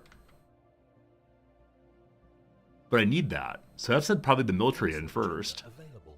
Hey, alright, we found archaeologists found a small Voltum digital pamphlet. Mysteries here, pass pamphlets out to visiting merchants. Most data is corrupt, but there are several references to the Great Lie and the shackles of virtual reality. They want freedom. They want freedom. And we've now found the Voltum home planet. Mr. Vulcan, thanks for the follow. Hello. So, we went through all the precursor events. We found the ancient Voltum civilization. Let's get there wicked fast. So, where is it? It usually pops up very close to our homelands. There it is right there. It's in between us and the neighbors. So, science ship needed urgently. Hello, friend. Let's see what we learn very, very quickly. We should actually survey the planet first. Construction complete. Also, the population of our new planet, Wisdom Parliament, are currently witnessing a spectacular sight. A comet is passing through. It's breathtaking. Look at the sky. That causes more happiness. Nice. Okay, we unlocked a little bit more minerals back here. We'll grab that.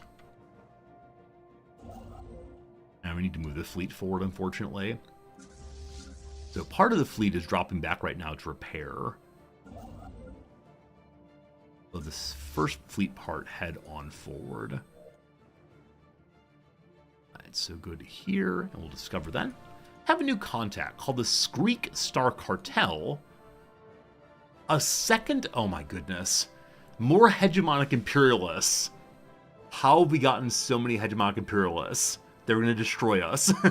So, this is the third one of these we've met so far. Oh, they look pretty creepy.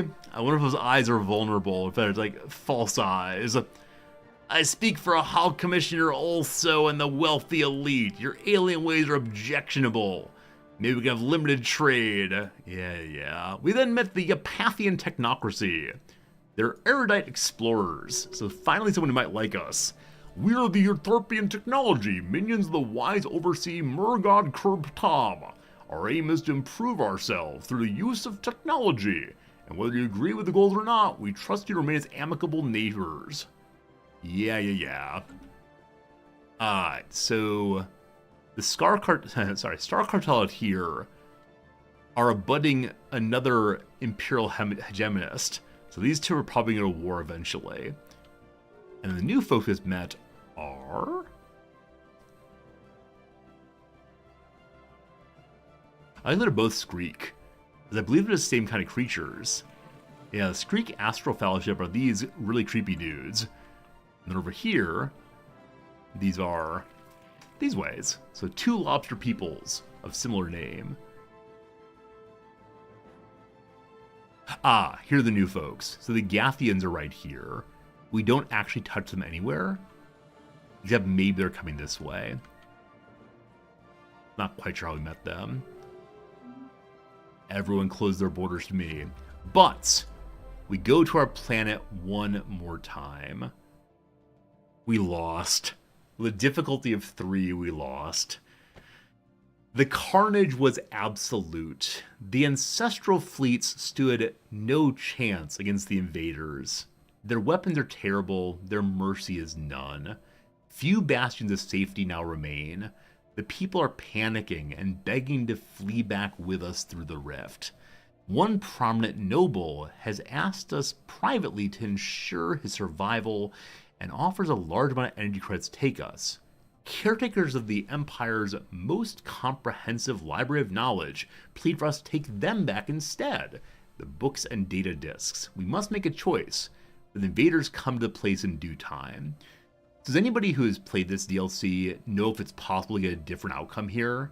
Like, can you help the people to survive, or is it just not doable?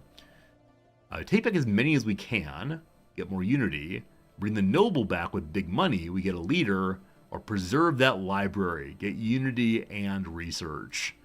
I want my technology, so thank you indeed.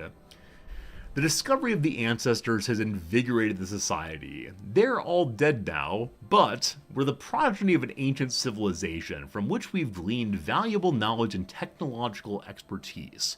Our journey through the rift was a momentous one, and will not be soon forgotten. We should be thankful for the opportunity afforded by our progenitors. Our very civilization is a testament to their will to survive. Our success is a tribute to them. For that, we get greater kinetic weapon damage, better armor, and move faster. So if I was someone who ever made my own ships, I'd try to lean very hard in the direction of kinetic weapons. We got our first achievement of this playthrough called Breaching the Plains. We explored our very first astral rift, back at home. Cool, that's done. And so we have a new astral action. Holy cow, a bunch of them actually. So one is called Astral Boost. For 5 years, we move around fairly faster. Or Astral Siphon. With 3 uses, we can build an Astral Siphon building, which increases our Astral Thread storage and gives you Astral Researcher jobs. So having larger storage sounds amazing. Unfortunately, we need 700 to do that, and my capacity is currently 500, so not sure. Let's move faster for now. Alright, so Astral Ship, we're going to send forward to go Astral Explore this Astral location, Astral here. The word Astral is perfect. I'm going to keep using it forever.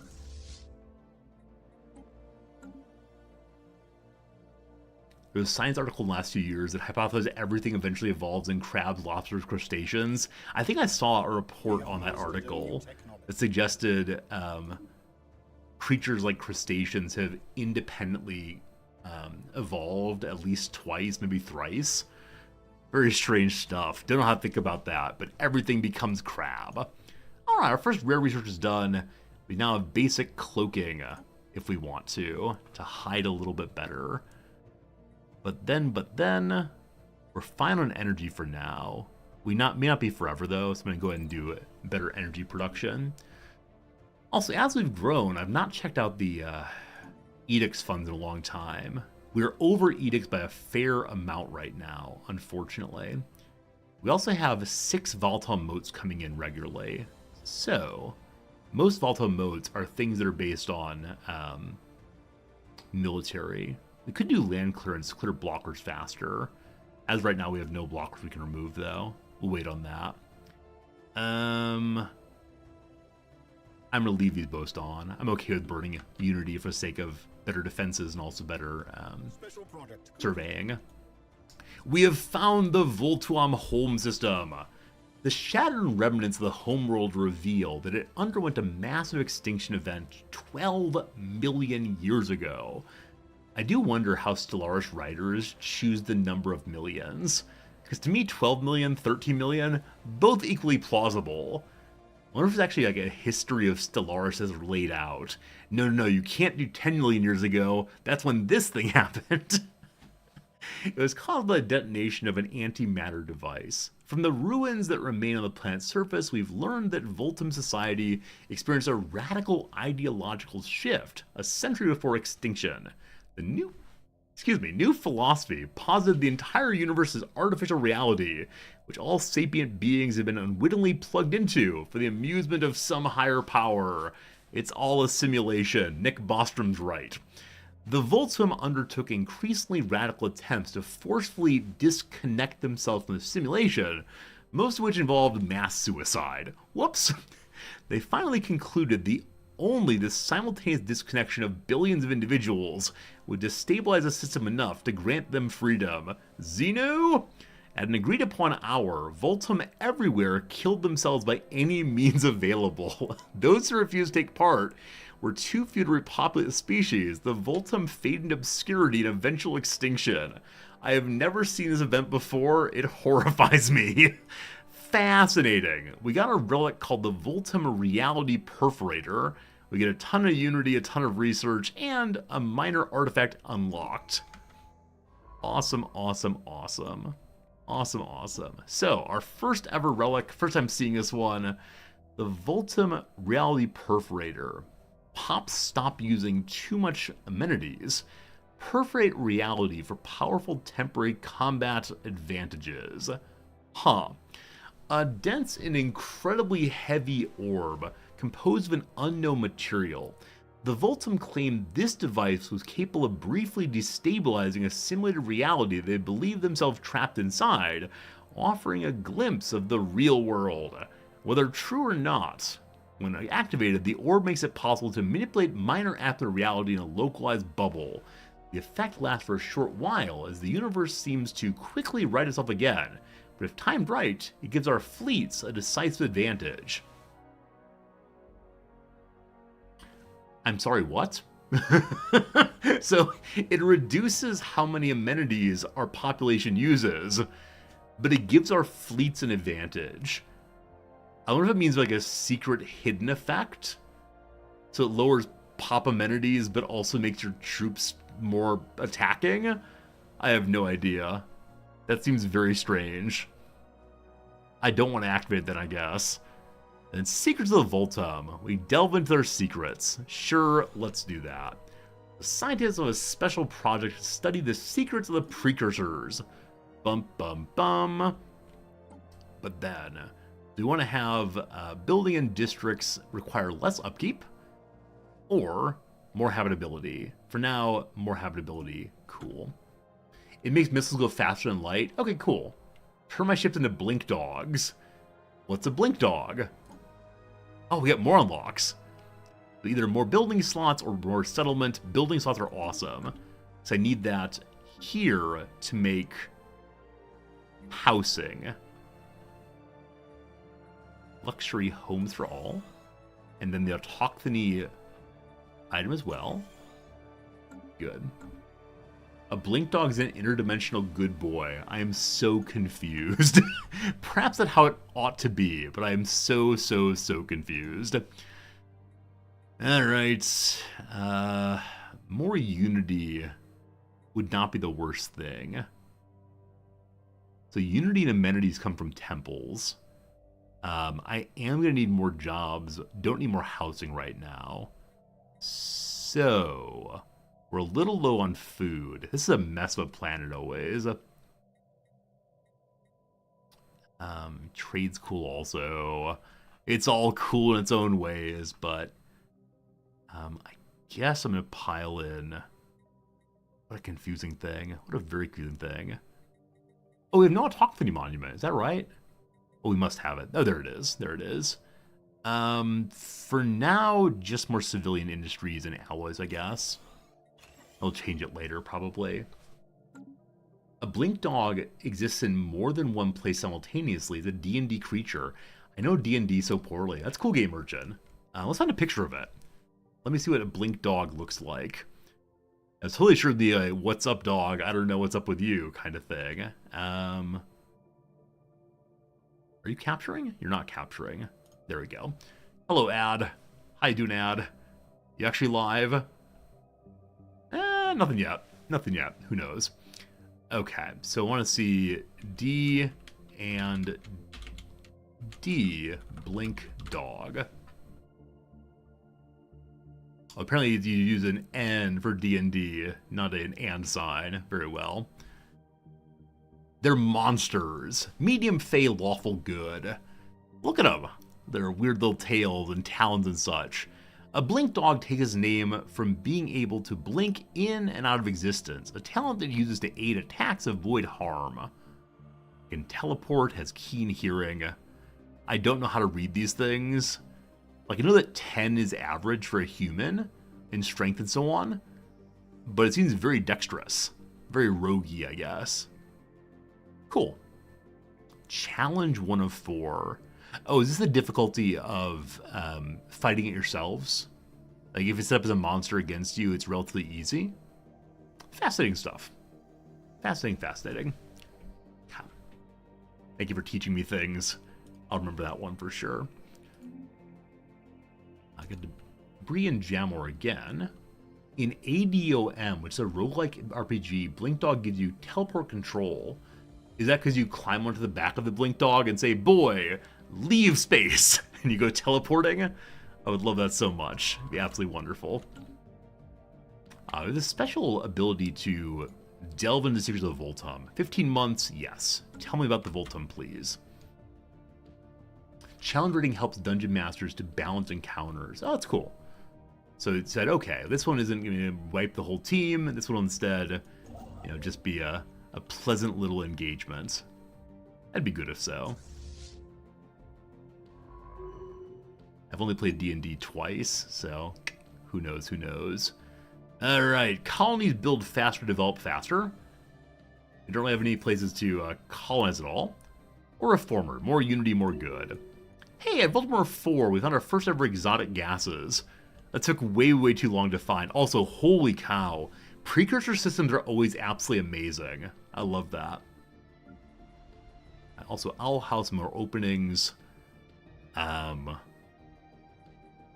you're a Forge World, allegedly. I don't need to have a building that increases Forge Worlding, I believe. Is that correct? Yeah.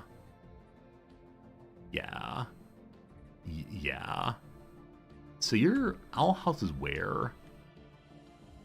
It is... Where's this place? It's down here. So it is kind of bordery. So even though these people are pacifists, they may not be forever. So I'm going to go ahead and say you deserve at least one stronghold to hold longer.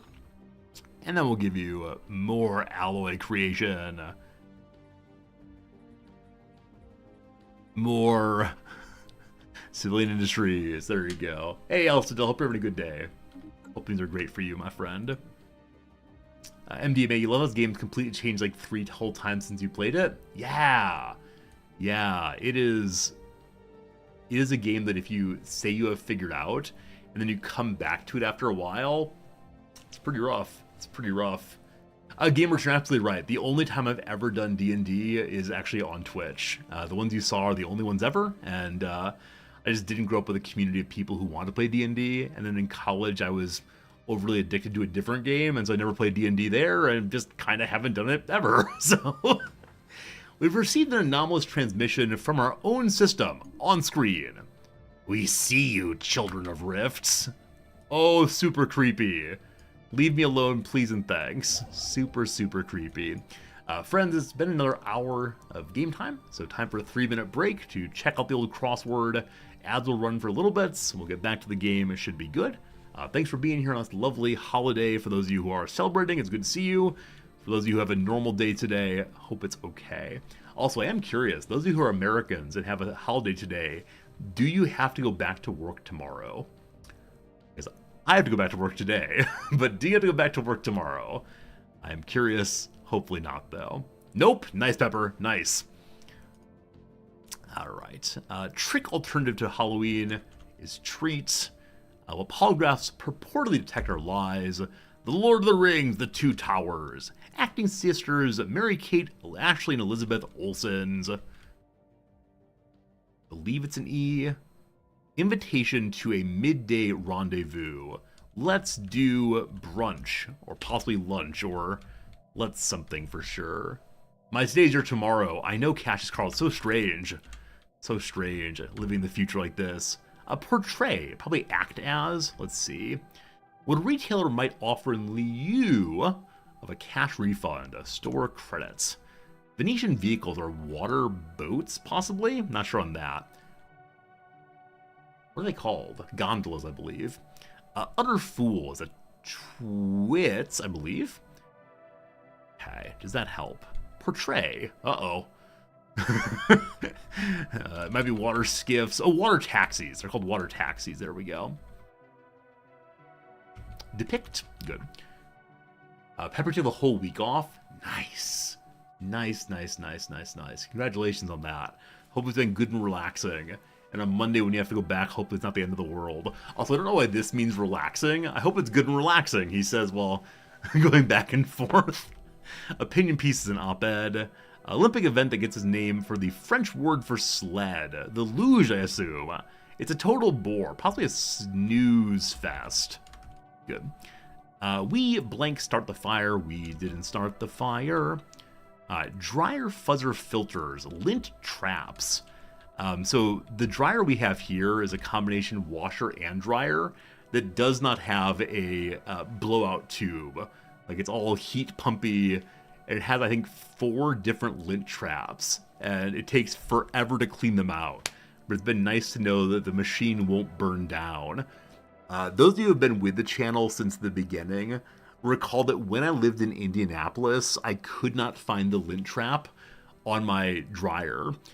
In part because I kept piling things on top of the dryer and didn't think anything of it. And so there is a picture on Discord or Twitter of me cleaning out the lint trap for the first time in, I don't know, like 8 months. And it was this giant cake of lint. And I did a banana for scale. And I'm so lucky the house didn't burn down. I think that's the part where I learned I don't deserve to have a house. Hey Jay, how's it going? You saw a video of seeing the waterways of Tokyo. Have you done a river tour of the city? Yeah, we did a river tour earlier this year, I think. We got some pictures from it if you want to see them at some point. But yeah, there are a tremendous number of rivers through Tokyo and canals, and you can see a lot of very cool stuff from river level. That said, the person who was doing the tour was a native Japanese speaker who was giving his speech in English and didn't know how to do so.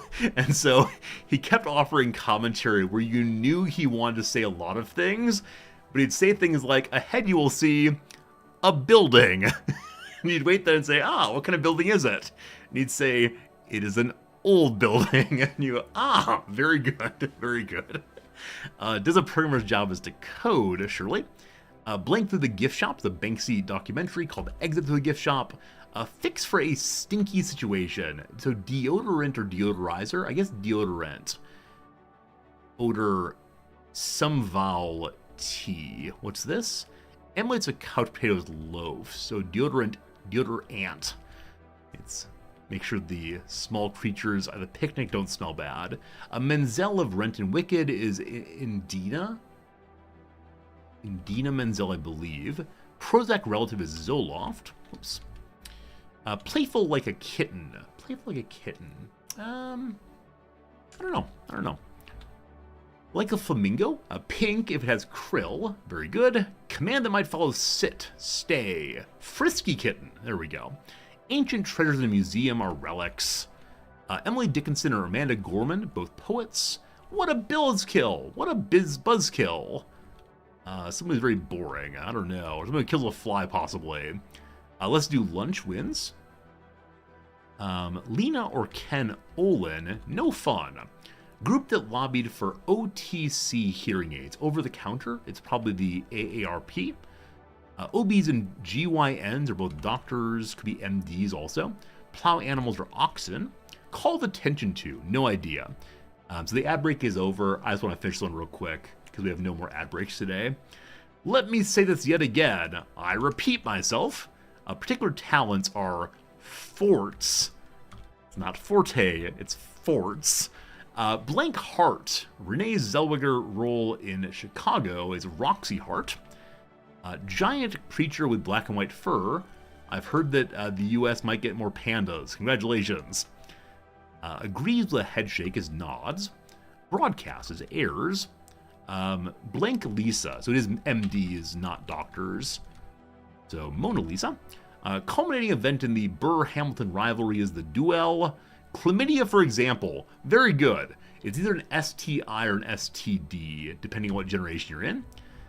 Called attention to is pointed out. Obtained through blood, sweat, and tears. I have no idea. Phi Beta Kappa. Hard something? Granola grains in art. An oat, rather. Hard? Gremlin and Dr. Dre. Hard earned. There you go. 2 puzzles done in one day. We now only have 1, 2, 3, 4, 5, 6, 7 on the backlog, of which all of them are Mondays and Tuesdays, which is to say we will never dig ourselves out of this thing. All right, friends, we got ourselves 52 minutes or so of stream left. I'm going to fill up my water glass one more time, and then we'll hang out for another hour or so, and then I'll say goodbye, and that'll be good. So see you in a second. For sure, for sure.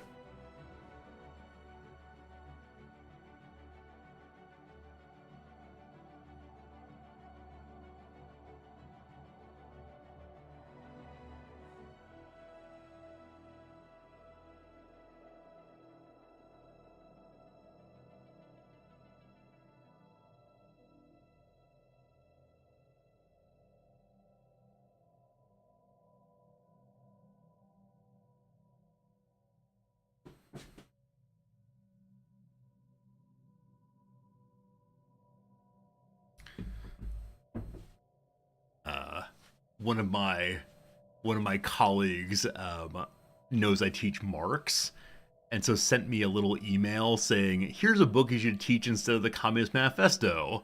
It's called Marxism for Cats. And I have no idea what it is, and I kind of want to look it up, but Marx for Cats, I'm just not sure. Dr. Possible, it's only Fort in Italy? I'm willing to go to the mat on this one. I'm going to go to the mat on this one for sure. So, where's the screen? There it is. Forte, pronunciation, fort. There is some controversy. Many usage commentators recommend matching it to fort, since the E is not pronounced in French. Huh. Now, blah blah blah prescriptivism, blah blah blah, etc. But there you go. Merriam-Webster says, usage commentators say, pretend we're French, thank you. This is the one bit of French I know. We see you, children of rifts. Our call led you to the vessel. Our hands opened the door. Your survival was necessary. Unfortunate your ancestors have perished. Alright, so it is the case that creepiness is happening. I'm fine with that. I feel very sad the ancestors perished. I'm believing right now they could not have been survived, or could not have been saved. We'll see. Whom are you? We walk behind the rifts, an endless war, an endless foe. Your ancestors know them. You, children of plains, can help us. Not sure I should. We'll see. Bagan, thanks for the follow. I wonder if this is a message from the people who attacked our ancestors, or if instead it is some other people who want to stop the folks who attacked our ancestors. We'll see. How can we help? Must attune. We feel you. It's creepy. Every time you breach the plains, soon we'll know and come to you. We are close. It's gotta be bad guys. I've read enough sci-fi, I've played enough sci-fi games, it is definitely bad guys coming to get us. We should never speak to them again. Or, we can keep talking to them and see how far this thing goes. Yep. Communications online. We've met the QT-489 Eliminator. So this is the thing that previously destroyed a science ship.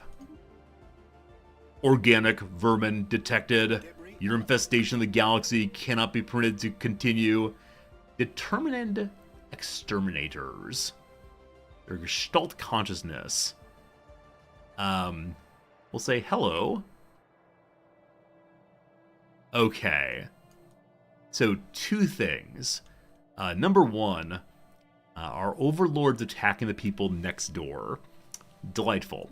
Number two, we have a serious problem to the north. And so I want to take over Howard, as it will provide us a bulwark against these people, but I'm not sure how it's going to go. And so it really is hostility in every direction, except for the pacifists down here. Everybody else is hostile to us immediately. And I've done nothing wrong. I've done like friendly birds. Friendly birds. So, wrong one. Contact's what I need. Okay, so it is the case. It is the case that our overlord likes us. And that's the whole story. Luckily the Skreek on the far side like us okay, but man, this is a little brutal. As of right now, we don't know how strong the other folks are, but the exterminators are negative 2,000, and they're currently fighting the Cobarians. That's crazy. Where's my other fleet? Is it upgrading right now? I'm going to send both my fleets in together to take this thing, but it's essential that we do so. Like, super ultra essential. Must have it. Oh, goodness. Oh, goodness, oh, goodness. This might be horrible. We might have to have, like, a major war. Now, that said, if the exterminators are currently fighting over here, there's a real possibility they won't have a fleet here to stop us. So maybe I can push through with just the one fleet. We'll see. We'll see what happens. I don't want to be exterminated, though. I swear I'm a good guy. That's been fully scanned now. So near a construction ship, when you're done with that, mission accomplished, we go take this one over. And then you're my Eternal Fellow. Let the Eternal Fellow just go survey again. See what we can find.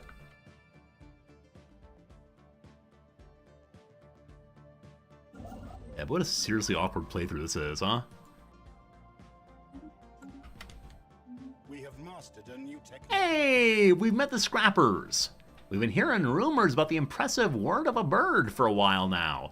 We're pleased to make your acquaintance. For a nominal credit charge, we at the Fleet of Tinkers offer premium salvaging, from energy upgrades to scrapping fleets, whatever you need. Count on us.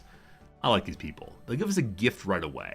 1,000 alloys just for the conversation, and now we can start our habitats, our orbitals, etc. Can't wait to see what we get with that. Very cool, though. And then, let's start getting our rare gas, I think. Cool. Now, like I said, I've never before done any kind of megastructures, so this might go relatively poorly. I don't want to build too many of them. Alright, despite the fundamentally flawed conclusions, the Voltum research into computing and virtual worlds was highly advanced and will dramatically aid our studies. So, Sarah Burrowing gains expertise computing, we get more on the Voltrum reality computer, and we learn more about computing and amenities in general.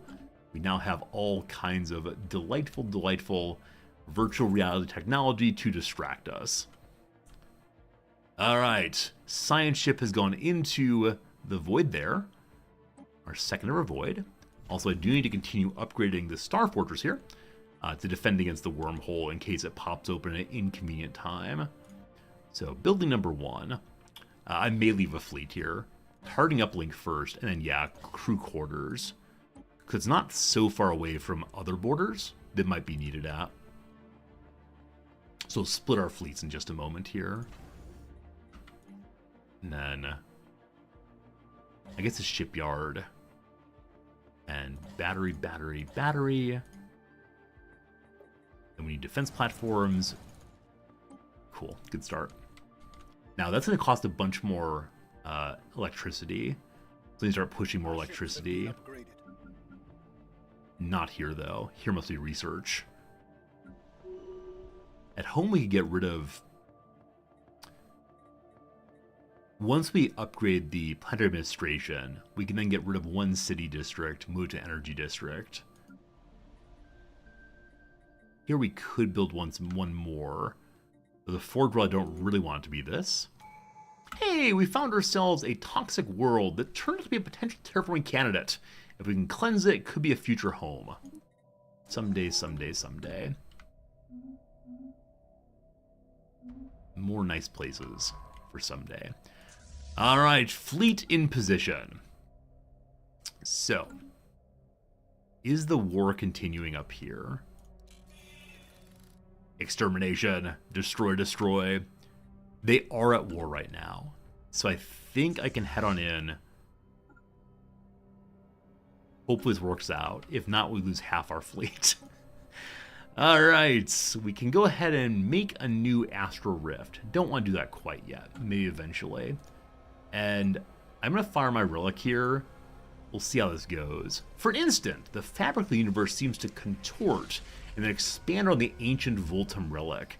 As reality as we know it slowly reasserts itself, a brief window appears where rules can be rewritten. So higher ship weapon damage, holy cow, and then also cheaper pop usage. So if we're in a fight here, it's going to go so darn well. Though I need to also prepare myself to turn on the other special weapons if there's a big fleet here. No, don't jump through there. Go here instead. Something happened in our going into the rift. The sphere passed through the rift, experiencing a wild burst of acceleration. The tremendous gravity of the universe pulled us in. After an uncomfortable and dangerous ride, we found ourselves floating within a dense cluster of star systems, every one of which within range of the sphere's limited sensors. As far as we can tell, these comprise the entire universe. A very small and kind of empty possible world. Initial reports also indicate high level of dark matter. What's more, the mass is constantly increasing. As a direct consequence, the forces of gravity are intensifying over time. Is this thing going to explode out pretty soon? Or are our scientists getting very old inside? We got some dark matter right away, though. Cool. We've taken over Voltamar. Cool. So much good stuff, like I said. Including Zro, and more exotic gases, too. Closing the loop. After years of uneasy development, a rip in the fabric of space has appeared above Earth. Unnervingly, it's the exact date as indicated in the strange instructions received a decade ago. Only one thing to do, give them their documents and close the loop. Let our past selves deal with all that. More unity for 10 more years. We now have how long until next one?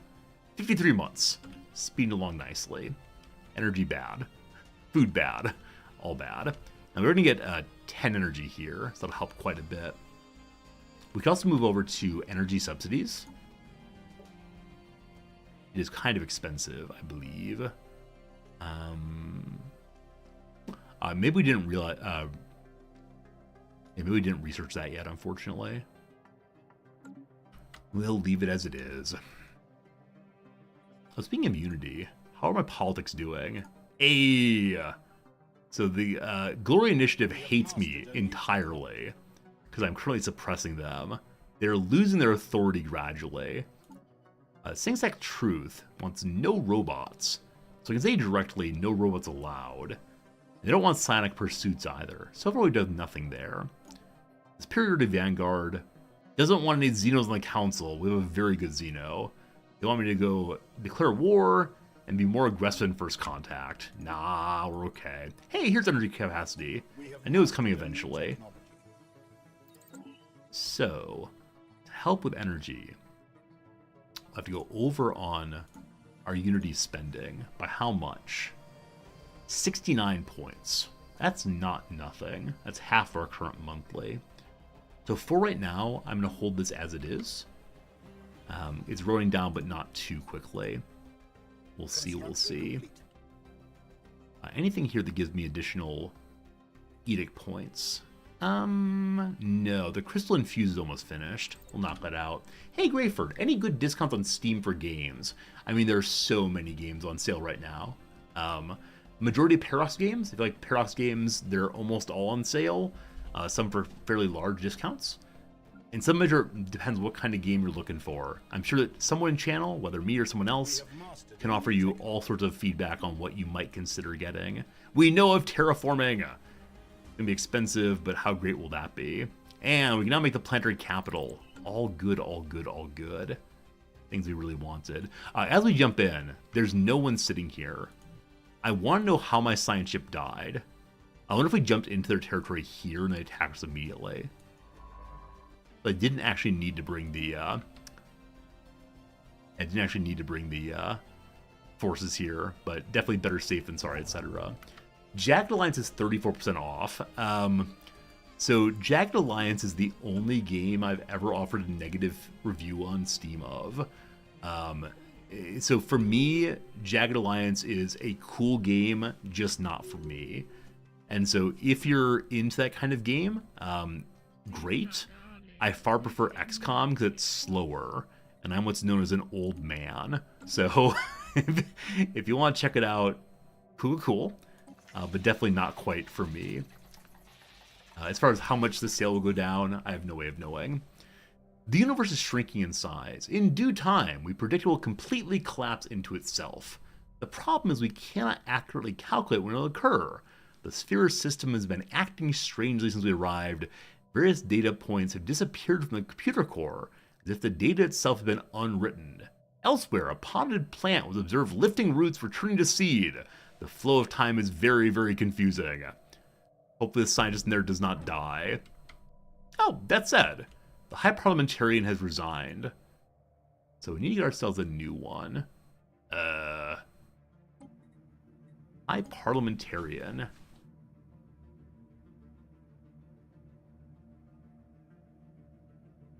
Alright, so right now we have Prokati Mongun who can go there. Now the gives a hoop position is available for anybody. So I'd move Ullister over. And then the person who tells us stories, I'm probably going to give it to the heir apparent, as she's doing nothing. And she has 2 bonuses to the entire territory. Love it. Hey, Ancient Gamer, thanks for the follow, friend. Glad you're here. Hope you're having a good day in your ancient ways. Scanning's happening there. That's great. We have a second science ship that may be scanning freely. We gotta make sure it does not scan into the enemy territory. Because, yeah, first kind of event would be so bad then. The exterminators wish to exterminate us. Oh, you know what? We may have reached the end of all things. We have nowhere else to expand right now. This will be the end of it. Construction complete. So we'll have to make some interesting decisions about what we want to do after that. But, hey, a little quick place to scan very quickly. Very easy one. Huh. So definitely start making habitats soon. I've never been quite this blocked in before. Like, plenty of territory, but still. We should make a new sector focused on the planet over here, right here. That way we can take over some more of this open colony. So let's go ahead and start a new sector. And that covers some of this at least. There are trade hubs that need some help. I'm probably going to go ahead and say our planet here needs a new starbase. There'll be one here also. So this one will be for shipbuilding and trade collection. And this one will be for actually defending the front. So let's go ahead and increase the level of this one. Cool. We just need a little trade collection for that. A microsingularity recently intersected with Bage, passing straight through its core and emerging on the other side. The encounter does not seem to have caused any real damage, but it's altered the energy output of the planetary core just a little bit. Just a little bit. In a way that defies current scientific models. We may have to study this thing and check it out. More science, more good. And our science levels up. This is our primary explorer character. Now, there's nothing else to explore. I'm going to give her the bonus to analyst, because we know we're getting research off this planet here. And the research bonus she has is not only to researchers, but to any research jobs at all. That'd be very, very cool. So, I want to move her on over. Where is she? Not you. Not you. It can't be you. No, you're the big science person. It says not you. Not you. Oh, maybe it wasn't a scientist. Thought it was. Help, I am confused. Oh, maybe it is you.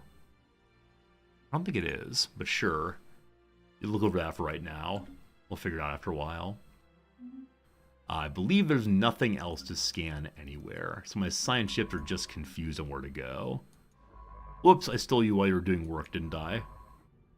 I stole you from archaeology. Oh no. This is our archaeologist also. Sorry, back to your job. Back to archaeology, thank you.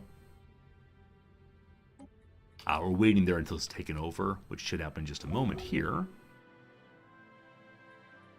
Great. Onyx Feather now causes larger empire size, because so much bureaucracy, so much paperwork, causing so many problems. And over here we can take over so much more mining, a huge bonus. That said, energy credit's looking real bad. We'll have to work on improving that soon enough. Yeah, the energy credits are coming from upgrading all of the star bases. And having a lot of ships that are currently undocked. We'll fix that soon enough. I'm so happy we're in this sector. I cannot believe that the giant eliminator group here did not take it. It's such a good location. I got 2 science ships hanging out here. So this one here, the Prey Finder, can you find anything to go scan?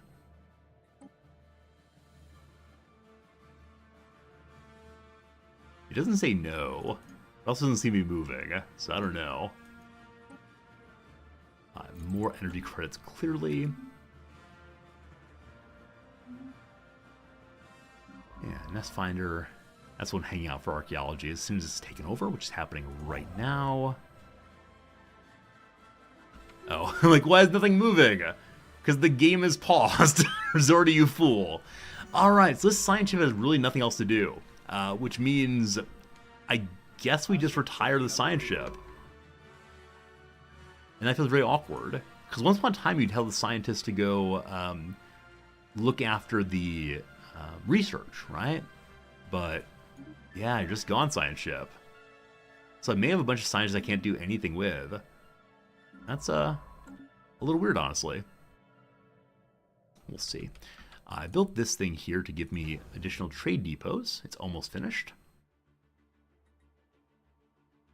And our fleets are totally full. We could start a 3rd fleet if we want to. Alright, it's been taken. So now big old border tension. Science ship, let's go ahead and do archaeology. A strange reading here. Oh, I could try to cloak the galaxy. You're absolutely right. You're absolutely right that we had cloaking now on our ships. So I may start another one out in just a moment. We have one that's currently doing archaeology, one that's currently doing rift diving. More rift diving. Shrinking planets and lost data were only the start of our issues. The trouble has spread to the memory of the crew, with many appearing confused, forgetting what they were working on, or even they entered the rift at all. Outside the sphere, the consequences are even more dramatic. The trajectory of asteroids have completely reversed. Planets are dispersing into dust and gas. Entire systems are condensing into balls of volatile material. Time is clearly flowing backward. We're caught somewhere in the in-between. A Eventually, time will reach 0, and the universe will be reduced to the size of a pin. Although we appear to be somewhat isolated from time effects, the sphere is obviously permeable. By synchronizing our computer with the HMSW probing penguin outside the rift, we should be able to preserve the rapidly disappearing data. The more drastic measure, we could use the unique properties of the astral thread to repolarize the hull and seal the temporal leak. Science. So the easier one is to do some research. The harder one is to... they both give the same amount of research. Let's take the easier one. I wonder if I'll regret that. Probably.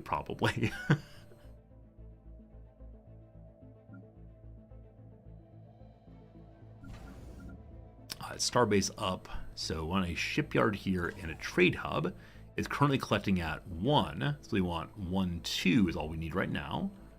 And I see no other trade nearby we're not collecting. So then we also need a shipyard and a crew quarters to lower upkeep. Nice. Nice. No one ever regrets taking the shortcut. Hopefully it all does not explode. We'll see how this goes. Hey, we're totally full of minerals. I totally missed that. So, we're going to sell a bunch of minerals. Cool. And then we don't need to buy food or energy yet, but we could. Also, so many alloys. Man, gotta use these alloys to upgrade things. Construction complete. We have mastered a new technology.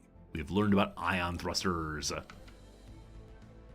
Bigger fleet limit, always very cool. That said, let's go ahead and have habitation modules for our orbital ring. I think I'll probably not build any megastructures today, but I am thinking about tomorrow. That'll be the first thing. Learning how to make those. Okay, both our fleets together have a total strength of about 7,000 compared to the Amoeba's 4,000. If I move both my fleets in together, it should work out, question mark. So we'll see what happens there. Alright, build the last bit of you, and then you also need to upgrade to actual defense clap. I'll probably sell more minerals from our allies in a little bit. Only could sell astral threads. Not quite yet. I wonder if I can give them to the neighbor, possibly. Construction ship down here has nothing else to construct. Maybe here after a while. But more energy production, will that fix our problems? Probably not. But let's go ahead and do research. That unlocks more things, but also help research go faster. And then we now are able to look to the sky. This speeds up our survey quite a bit. We're doing no surveying right now. We'll see if we can jump through and find some soon enough. What do we want to do these days? Cheaper, faster terraforming is good, because I do have terraforming now. Hey, and these two just click through to being a little bit more habitable as well. So let's look through these and see if any of them have anything good. Faster population growth speed, but not super positive about being part of the Empire. This one, size 13. This one's size 3, currently unlocked. Of the two, the Savannah world's better for now. And then here we have one size 13 with no special bonuses. And I think that's all the planets which we know right now. So I will try to terraform the bigger of the two. Good. At $5,000 dues we can do. We'll turn into people just like us. We then can use exotic gases once we have them unlocked, which we don't quite yet. We do actually, for cheaper terraforming. Now, as I turn that on, I always forget to turn it back off. Please remind me when we're done to turn that back off. Because really and sincerely, I never, ever, ever remember. A little more to drop back and grab there. Pardon me while I sneeze. I don't know why I sneeze while talking here. I never sneeze while teaching, because I don't recall ever doing so. Maybe I'm more focused in some way. Emergency, emergency! The HMSW probing penguin was prompt to respond. We're now sending updates at regular intervals. It successfully preserved the data we've collected thus far. Unfortunately, it's still exposed to the anomalous temporal flow. The effects are getting stronger. With significant accelerating signs of de-aging in the crew, we're tactfully retreating from a universe before it's too late. It's an island full of babies. So Onyx Feather is 5 years younger. Construction complete. Rift completed. Now, I don't think I have any other rifts currently available, so I may need to create my own, which I'm excited to do in a moment here. But we're now able to gain Hyper Relay Insight. Unique properties of astral threads should help us better understand how to fold space on itself, so go faster, or gain Quantum Catapult. Unique properties of astral threads help us to allow the further break the bounds of FTL travel. Hey, we're able to save up to 750 now. No, sorry, we're able to save 1,000 now. So, that's great. For now, let's go ahead and open up a new astral location. So it's over here in our territory. We'll send the Astral Explorer over there. I do wonder if I'll regret opening these Astral Rifts close to my homeland. If it's full of enemies, I can imagine it definitely being a little problematic at least. So we'll see. We'll see. Hey, archaeology continues. Only through archaeological proof and imagination can one depict a once flourishing civilization on the now desolate surface of Spujut. Spujut. So unkind has the passage of time been that even the sturdiest buildings have been grinded down to mere dust. But from deep underground, we find a strange signal. A mysterious beacon is yearning for investigation and uncovering. I continue to be hungry because I read beacon as bacon. No good, no good. Keep digging. Tell me what you find. And then, our scientist, who is not especially good, we can turn to anything we want to. I think we're going to make you also into an analyst to do better research work. Now, you have no special traits. And so you're the one who's going to take over here. You. I believe I said you. Cool. Hey Vera, happy turkey to you also. What am I having for lunch? Lunch is just going to be a lovely collection of a sandwich, I suspect. Maybe since it's a holiday, a sandwich and an onigiri. Oh, that's sad. This is an embarrassing story. My university does like takeovers on Instagram where students take pictures and videos throughout their entire day, and in this way, like show how fun school can be here, how many cool things there are to do. And so one of my students, unbeknownst to me, was doing this a week or two ago, and she took a video during my class. I didn't see her doing so because I was turned and walking away to write on the board. And I suddenly saw myself from an angle I never see myself while watching this video. And I went, I am what? I look like what? Because I'm used to the stream here. Like looking dead on, I know just what I look like. Looking in the mirror, fine. Seeing oneself from the back angle here, oh, it's not okay. Oh, it's not okay. So perhaps no bonus onigiri today. Perhaps I'll have some water and bread, and that's all. It was not a good moment. Not a good moment at all. All right, our lead general leveled up. So more influence from PP, or higher naval capacity overall. Now, you're going to die at some point. That's going to cause some problems, but between now and then, more leveling up, more good. Yeah, I'm considering approaching the student saying, you don't know the complex you've given me, but she's very, very sweet. I don't want to cause any problems for her, but she does not know what happened when I watched that. Because I was starting with, hey, cool, my student. Oh, this is where she lives. Hey, cool, she's doing these things. Cool, cool, cool. And then very quickly, not cool at all. Was this more or less horrifying than I want to rub your bald spot? Yeah, definitely students saying they want to rub my bald spot.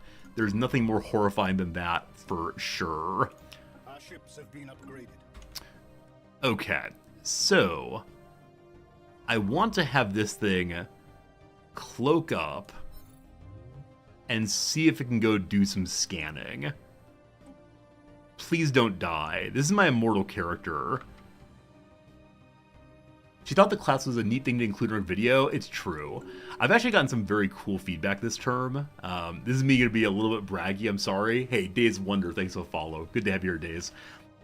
So the other night, there was a special event where some scholarship students met with my my president, right, the boss of the school. And apparently as part of the conversation, he said, how are your classes going? And 2 of the 5 students at that table talked about my class being their favorite class ever at any level they've taken. And that was so nice. It felt so nice. In just a month or so, at end of year, the boss is going to give out some bonuses. I better get a big bonus this year for that nice feedback. I mean, that's it. It's just very, very sweet to know that students are responding well to what I do. It's cool. It's a cool feeling for sure. More physics. Yeah, I really appreciate when the students will be on Team Resorty. Hey, okay. So white peace began between the exterminators and the Cobarians. That said, they've cut the Cobarians in half. No good, no good. Okay, also, my immortal person is considering scanning into this territory. I've changed my mind. I don't want that. I want you to scan over here instead if possible. Because, yeah, we don't want you to get blown up over that way. But, have some happy faces. Alright, cheaper resettlement. I will be moving people over fairly soon. And then, a message from Olistar, our one hero so far. For years, Olistar has been calling to the void via powerful psionic dreams. Now, several civilian ships carrying members of many species have arrived in orbit around Earth. If they can live with the Prophet, they will serve us. We started a cult. I didn't know we started a cult. Add 3 spiritualist psionic pops to Earth. I thought we're xenophobic, but I can't say no. So... oh no, who lives here now? How do I see your kind of pops? Was someone called a Mephitote?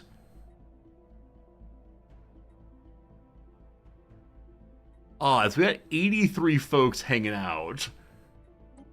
And then someone called an Ozcox. Alright, you're a bird. You can live here. You want to be in arid places. You make more minerals. You grow quickly. You live a long time. However, you're very, very unhappy unless you're getting good stuff. Also then the Mephitotes. They want to live in the ocean. They're good at engineering. They're enduring. Army damage increased. And lastly... look at those little feet, little arms jamming things into the mouth. The Andari want to live in the desert, also industrious, also sociology, also fight more better. I mean, they're all pretty cool species. For now, they're in indentured servitude. They're mandibles, we call them. Mandibles. It's an absolute horror show, though, is what it is. Alright, you're going to be indentured servants with your... with your, whatever it was called, your Prophet, apparently. Alright, I have no more possible jobs here so I can level this thing up. So, I'm going to need to resettle people off of here to somewhere else. Now, this place is what kind of world? It's tropical and continental. So nobody exactly wants to live in these places. That said, I need farmers and miners. So, hello to you. I believe you were good at mining. You both go there. We'll see how this goes. And they can level up now. We've finished researching levels up. So, as we level these up, then Earth, we can remove 1 city district. So we get some open district spot then. Great. Okay. So, we definitely need money and food. Mark, see you later, friend. Alright, what is close to done? Kind of nothing. Let's go ahead and do the heritage site for more autochthony, more unity, and so on. The economy's in debt. What's new here?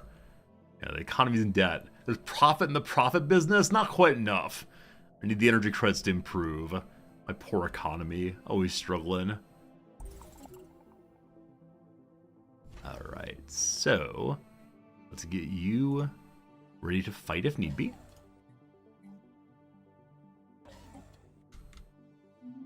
Oops. What did I just do? Ah, someone just started plunging into another rift here. Yes. Oh no! Diamond Wing Auric, the leader here, is now corrupted. So more crime on my new planets. Hey Zendule, are fallen empires defeatable? In principle, yes, but only until fairly late game. Fallen empires you tend not to want to upset early, because, yeah, what do you even say? They hate you. They in principle hate you and destroy you. Zendule, you probably know this. You can go to the context page and learn about the strength of the people you're against. If you have a fallen empire, they'll probably say overwhelming. Yeah, fallen empires are no joke. Your fleet's 12,000, theirs is 256,000. Yep, that's the issue. So, terribly, terribly sorry to hear that, but yeah, you might need to do the old reload business. Possibly a little bit of old reload business, because it's no joke. Seriously no joke. But I wish you the best of luck. I shouldn't laugh. I know I shouldn't laugh, and yet I go hee hee hee hee hee. Let's get the starbase here. I'm going to start creating my new fleet this way. Good. You claim something new to them? Oh, it's probably like a consecrated world, yeah? Something like that. Playing Iron Man? Hey, well done. You're going to learn an important and valuable lesson today, my friend. That is the guaranteed truth of it all. Alright, we're full up on influence right now, and I have nowhere to expand. So I can start using my influence to... we could jump over somebody. And we could do the terrible thing, attempt to jump to here, which will really upset them. Also the one here. That said, I can try to use my influence to give myself a trade relationship with the one people who don't hate me. So, our bosses... Then, Spiritual Seekers. I thought they liked me okay. They don't anymore. Let's see. We can exchange embassies we want to. How about a trade deal? Yeah, they're superior to me in most respects. How about a trade deal? No, we don't want that. We want a commercial pact or research agreement. For that, the embassy first. They accept. And once that goes through, we'll try the other ones also. Learn the hard way, had to delete the save and start over. Yep, that's how it goes. Hope you have a good time with it, though. I think you can have a lot of fun learning from this game. Every play's a little better. Alright, how about a commercial pact? You need to have trust or positive relations. So, I'm going to send the person improving relations with my overlord over there. Let's check the intrigue spying happening here. Alright, 55, which is capped. So more information. Let's gather what we can and send our attaché over to help. So she's good at blowing things up primarily. Racket Industrial Enterprise destroyed. News has reached Aerith that Racket Industrial Enterprise is no more. Following a hostile encounter with the XT-489 Eliminator, the once bustling caravan is little more than interstellar scrapped. Oh dear. We lost one of the traders, unfortunately. Exterminate. Exterminate. We may need to ally up with somebody to be able to push back against the exterminators. They're going to cause problems otherwise.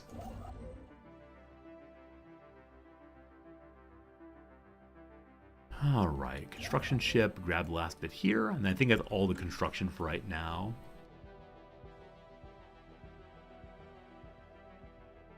There's something else I meant to do. Science ship is heading down to hopefully be able to scan over here with no problems. That said, there's a station on the way. I wish you the best of luck jumping through there. We'll see. Aerith again is overloaded with workers. That said, the capital will give jobs. Everything's building nicely. Okay, I want to try to make a mega structure. So let's see if we can learn how these are made. Can I make them over the other planetoids here? Construction ship, what can you do? Build a megastructure. They're truly massive construction projects only possible in zero-G environments. Okay, to build one you have to have 1,500 of the alloy. So it could be self-standing orbitals for permanent habitation, a major orbital as a basic orbital designed to provide additional living and working, or a minor orbital, basic orbital designed to, etc. So small, medium size, or real big. Going for real big, of course. Go big or go home.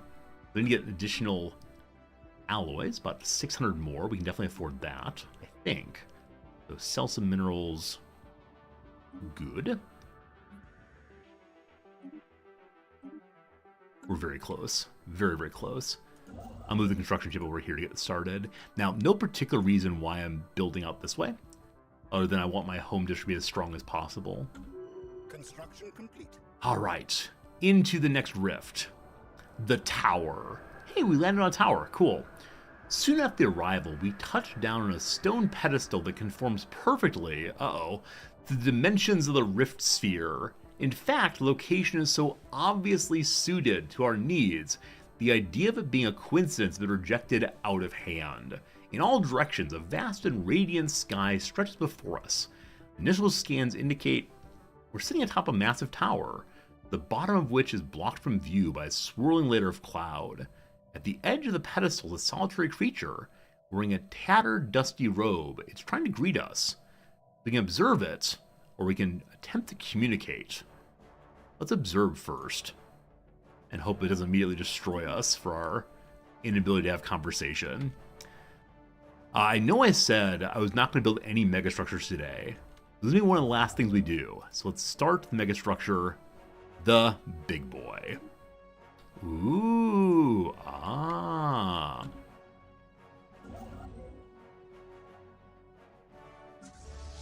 new fleet has begun. I have no active commanders. I could hire a new one, though, which costs more unity. For right now, we don't need a new commander there, but we do want to build up a fleet here. So, what do we want? Let's say 10 destroyers, and a few more U. Great. And then we'll get building gradually there.